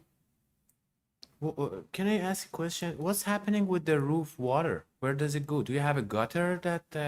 Yes. At So- the back side, yeah. But not on that side. Yeah. There's no eavesdropping on the, No, because you know what? They already built on this. But the water is existing going to the footing neighbor's roof. Is that what's happening? You have a gutter there? right now. No, let's have a look at the picture. I don't see any gutter. No, this is the old one. Let's look at the picture I provided. this application is suffering from good photographs. I'm struggling here to see, yeah, like in the applicant's photographs. So let's go, in the applicant's photographs, there is one showing the two structures side by side, but we're off to one side, so I can't really see their edge very well. So what they did, they already built on the footing and they can't cut it, they can't make it shorter than this. It's already on the edge, the roof.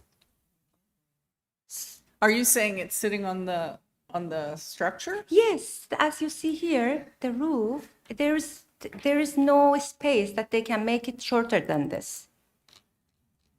I mean, this situation exists so many places in Toronto, and you know, I lived in a house that was similar, but we had a semi-detached garage, so we had a common wall, and I'm not sure why this isn't done that way, but makes it harder to renovate them, but it can be done. I'm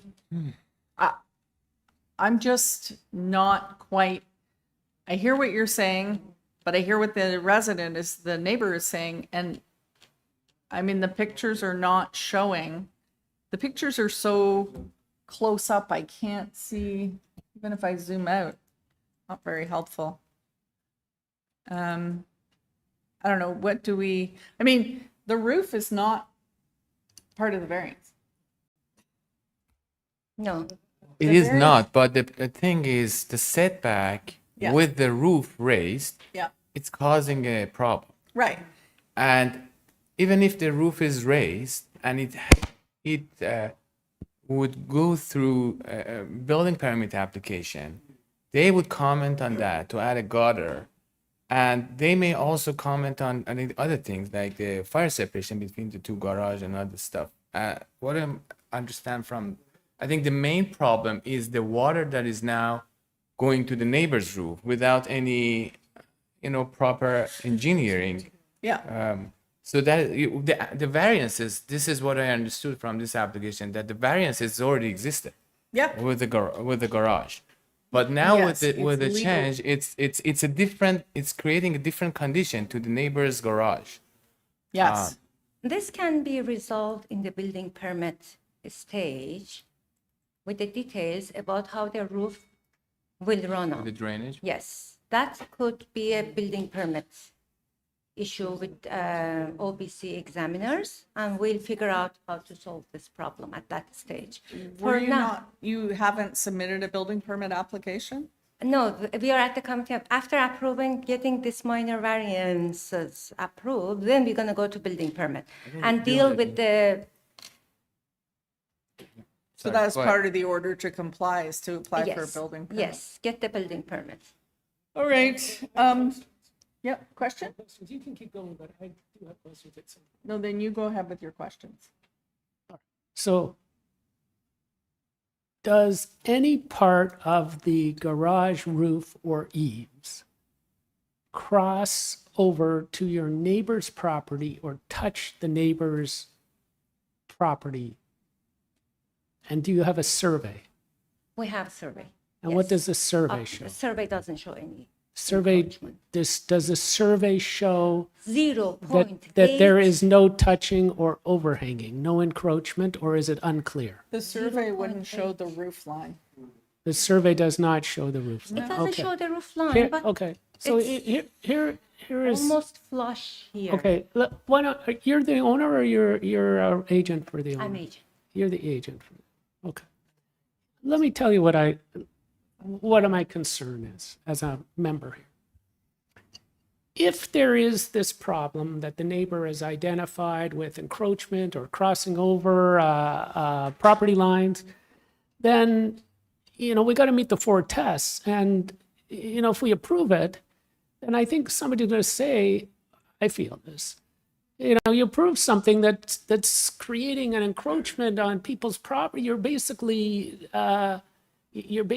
giving consent under the committee to something that then will result in a lawsuit. I think you kind of got to get it cleaned up of where this goes, because I don't think we could approve a garage that would overhang on the neighbor. So here's my suggestion. Or it's a question for you. Would you have any problem if we deferred it so you could get everything all ironed out, rather than because I'm concerned, like, we've got 3 options, right? Approve, defer, refuse. I have a little problem approving this because it seems like what we're doing, if we approved it, was approving something that's actually infringing on your neighbor's property in a way that there could be a lawsuit. So I don't want to get into that. Yeah. So I don't want to approve it. I could refuse it, but it's ambiguous what's going on with the property line and where these items sit in relation to that. So if you were willing, I would support deferring this so you could iron the whole thing out. And then you come back with a clear application. You can say, that this neighbor is saying this, but it's not true, or, at least it be resolved. So my question to you is, if we deferred this, would that be, it's not as good as an approval, but would that be acceptable to you, given what I've... It's okay. It's okay fine. to defer? On this property. Yeah. And the it's city gonna wants to expire. take us to the court. And we got kind of permission to get this one approved, get the building permit, that this one doesn't, we are in Yeah. kind of, But- I don't mind to get deferral, because getting more information and designing one gutter here, it's not a big deal. Yeah. It's a very, in my point of view, the problem is very minor. We can, as long as the setback is same setback, that's the problem. If Yeah. it's a setback, we don't have problem with setback. Gutter is not a problem. But it could Gutter be can if it's encroaching on his property, in which case I think we're getting into some kind No, of legal, the I don't want to get there. Yeah, So that's why I'm encroachment. suggesting. Yeah, encroachment comes from the survey. Right, And in survey, we have 8 centimeters. right.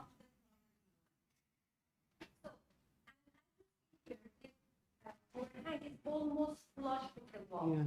So But- I think the survey did survey and put the roof lines on the property line, I really think won't.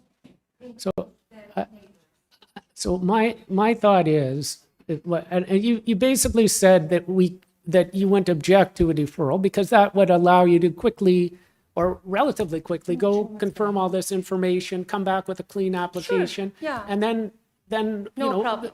so that's my suggestion. I don't know what other If it people. doesn't interfere with our order process, I I don't think- mind deferral. I think it's probably the cleanest thing we could do here. Sadly, I'd like to make, but I think it's better for everybody. So and she said she would do it. So I don't have any more questions. Okay, let's take it into committee. So there's a couple of things here. There's the order to comply, which is going to expire, which I think is going to cause an issue for both parties, probably. The request is for the side yard setback to the structure. I don't really understand why there isn't an eve encroachment requirement here. To me, that would be you know, again, we see this all the time with the garages that are very close together. It's very common. But I'm not sure why they didn't identify a variance for an eve encroachment, so that seems perplexing. I'm not sure with a deferral what they can achieve. Because the survey is to the to the building, to the structure and the lot. You listening, Mr. Schwartz? All right.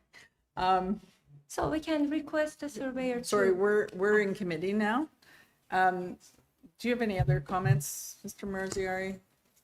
Do you have any insights? Honestly, no. This looks like a very simple application, but it's not. No. The variances itself is Simple. It's very simple.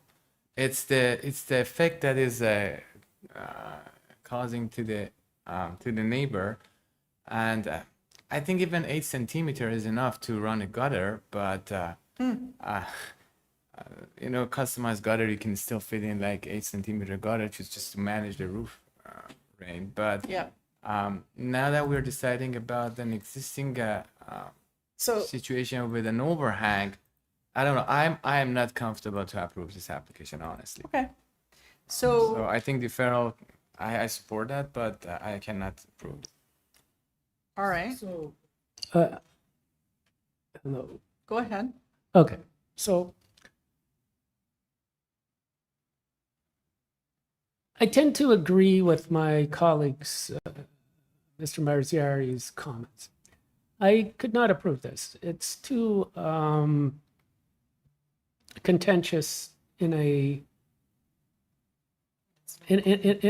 manner that exceeds our authority because it's dealing with property. So I would not approve it.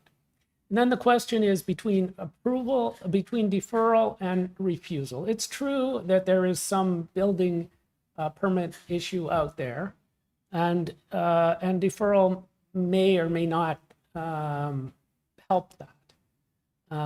I was suggesting deferral to the applicant, and the applicant agreed with that. The other option would be to refuse it, which would, you know, I think it's cleaner to refuse it, but I think in deference to the applicant to let them, because I don't know what the building permit says, right? Maybe it's in there, but I would rather just give them the option. Maybe they can expedite it. Maybe they can talk to the neighbor. So I would, if I had to choose, I would not choose approval.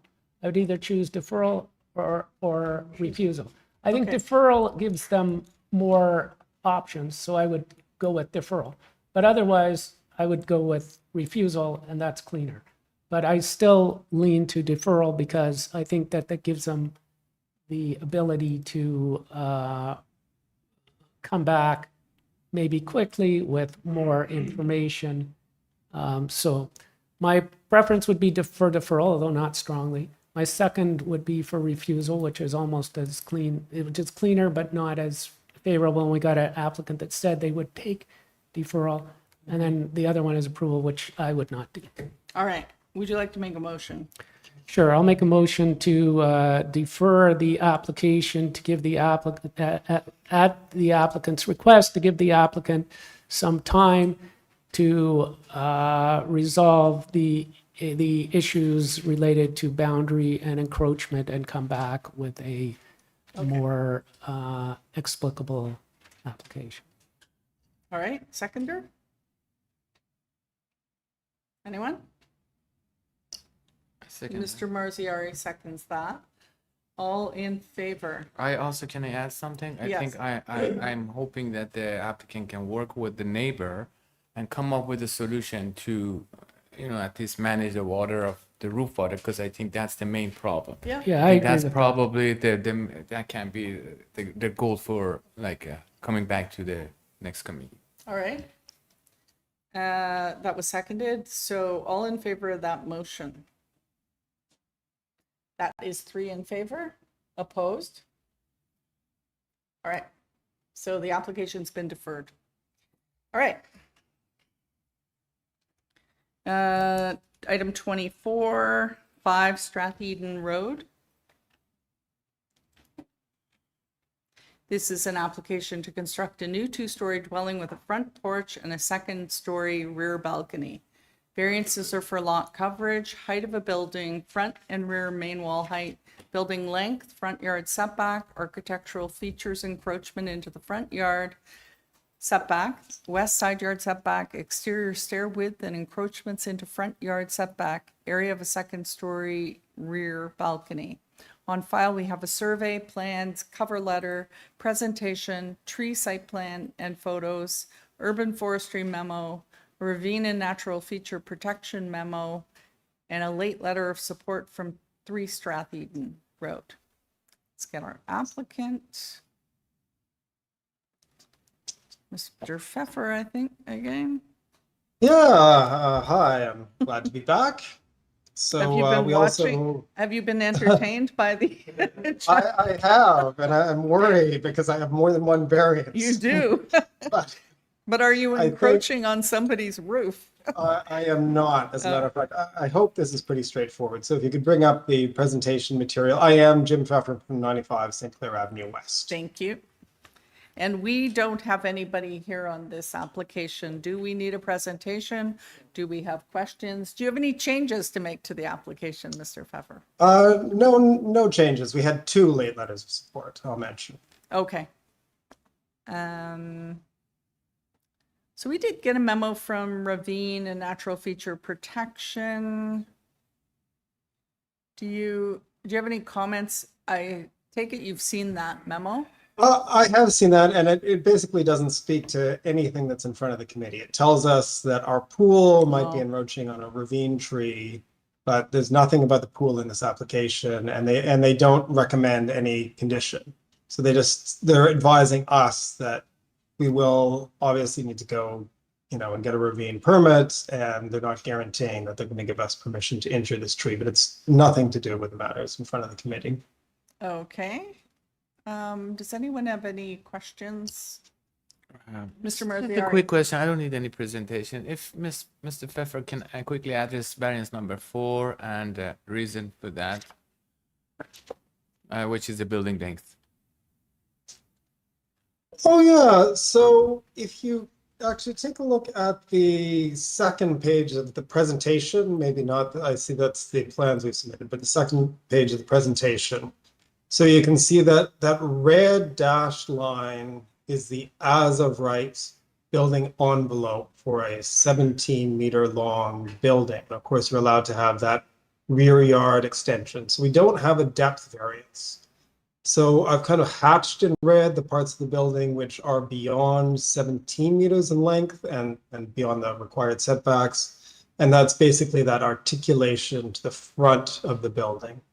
So the building, the sidewall length is less than 17 meters. You can see actually on the right side there, that's 16.7 meters sidewall length and 15.51 on the left side. So it's really just that articulation to the front of the building, which is resulting in the length variance. And that's very common on this block. Yeah. No. Thanks for clarification. And you wouldn't have a problem with us tying it substantially in accordance with the site plan? Not at all. Okay. That variance in particular. All right. Any other questions?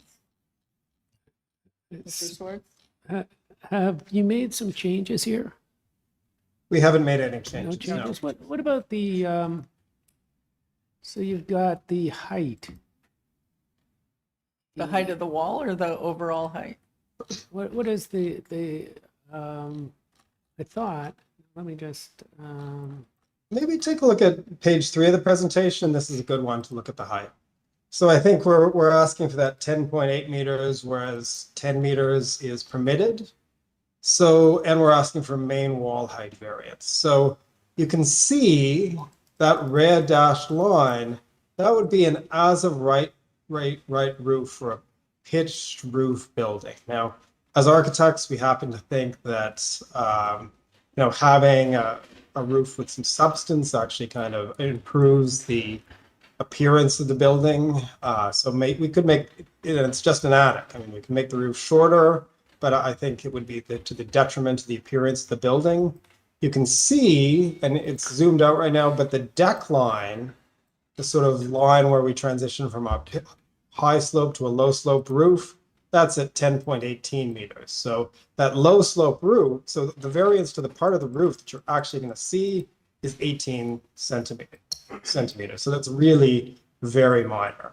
And then the low slope roof, we could make that a lower slope as well. In this case, we just happen to think that you're going to get better drainage from a roof with this 10% slope instead of a 2% slope, which we could have as well. So, that's why we are, where we are here. And the main wall height, you can see also at the sides of the building, if we had a typical eave to the house, that eave, kind of projects out from the walls and then it slopes back.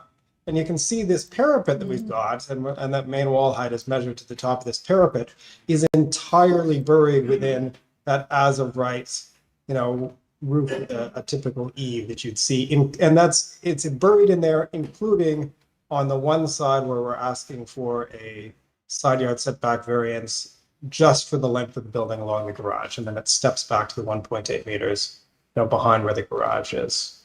And there are other examples of, pretty substantial houses that have had height variances on this street. And you can see, some of them, in page 6 and 7 of my report. 6 Stratheden, 10.4 meter midpoint height that receives, 10 Stratheden for a 12.56 meter height.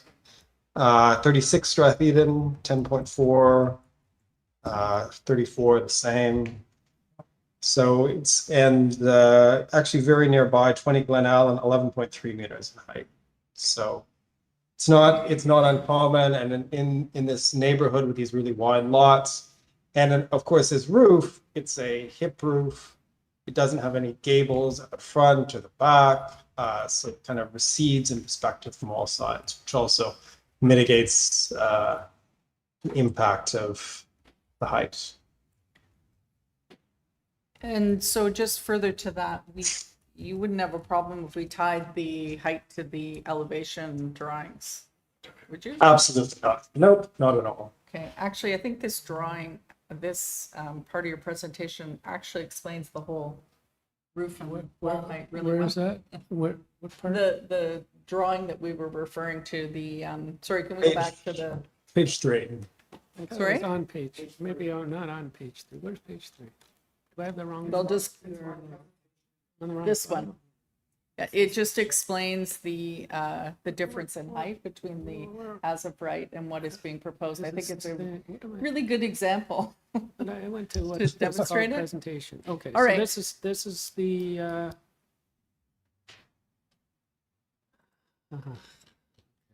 I see what he's doing. All right. Yeah, because just earlier we had one where the I think it was just 2 applications before, wasn't it? For 2 height? applications before.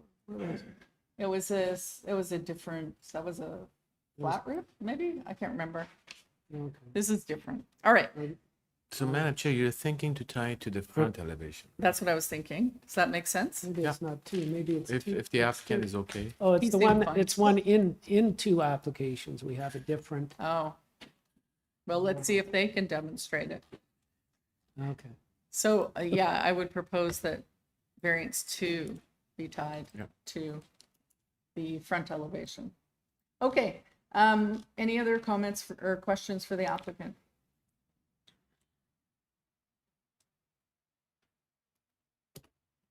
No?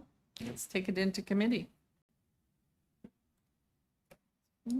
Okay, so we're talking about tying variance 4 to substantially in accordance with the site Site plan. plan. And variance 2 substantially in accordance with the front elevation. That's what I was thinking. Are Yeah, there those are good suggestions. forestry, yeah, there's Two. forestry Two. condition, okay.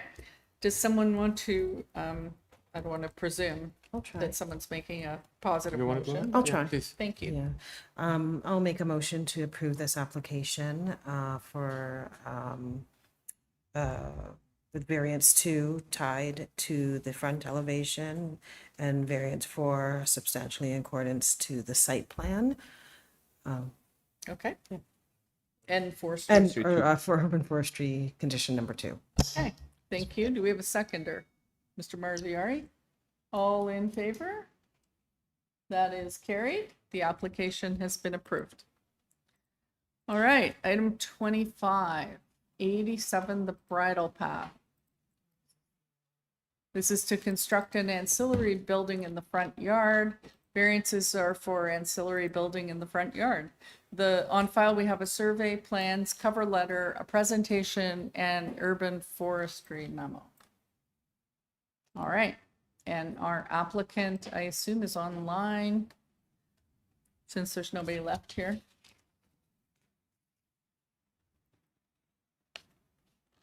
Good afternoon, or I guess good evening, Madam Chair. Unfortunately, yes. Last name is Bronskill, Bronskill, first initial D for David. Address is 333 Bay Street, Suite 3400 in Toronto. And Madam Chair, I can confirm no revisions. I can also confirm we're aware of the proposed condition from Urban Forestry and are accepting of it. All right, thank you. And we don't have anybody interested in this application. So I don't think we require a presentation. It would just be whether anyone on the committee has a question for Mr. Bronskill. No. No? I don't think so. Let me just double check my.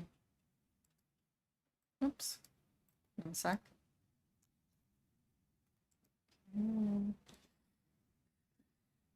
Oh my goodness. Sorry, 1 minute. Having some technical issues here. Aha. Nope, I think we're good.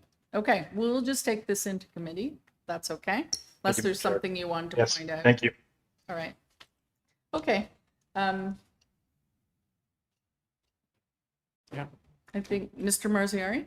Thank you, Madam Chair. I think it's a straightforward application, clearly meets the 4 tests, so I forward a motion to approve this application, subject to forestry condition 1. All right. Should we submit to the, Site plan? We could subject it to tied to the site plan. otherwise, Well, substantially. Do you want to go back? I'm fine to tie it substantially to site could plan, have but if asked the applicant that. is okay.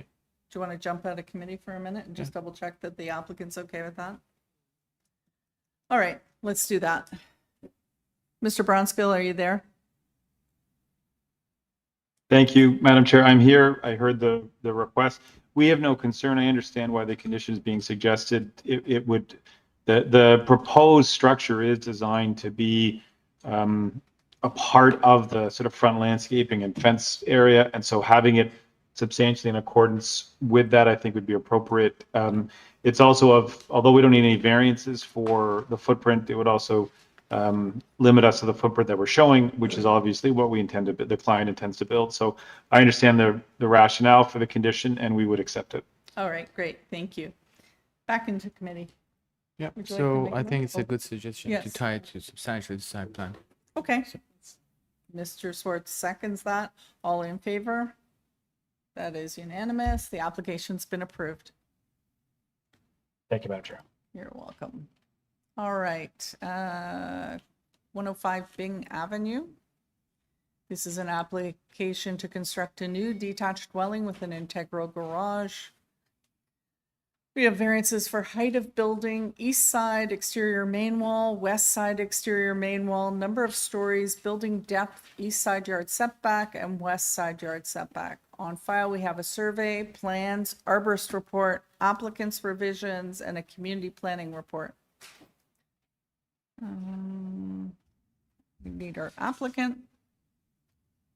Through you, Madam Chair, good evening, committee members. My name is Nicole Parr, 22 Blue Forest Drive, Toronto, Ontario, M3H4W2, and I'm here as the agent for 105 Bing. Thank you very much, Ms. Parr. We don't have anybody on here on this application. Nobody has concerns. We do have a community planning report. Any changes to make to the application today? Through you, Madam Chair, yes, we do have a change to make to the application. Sorry, I'm just pulling it up right now. We would like to make an amendment to variance number 1, the height of the structure. We would like to eliminate that variance, complying with the building structure of 10 meters. All right, thank you. And sorry, do you have any concern with the condition that community planning is suggesting for tying the height of the side main walls to the elevation drawings as indicated in the report? No, through you, Madam Chair, this is absolutely reasonable and we'd be happy to comply. All right, thank you. Okay, does anyone have any questions for the applicant? No?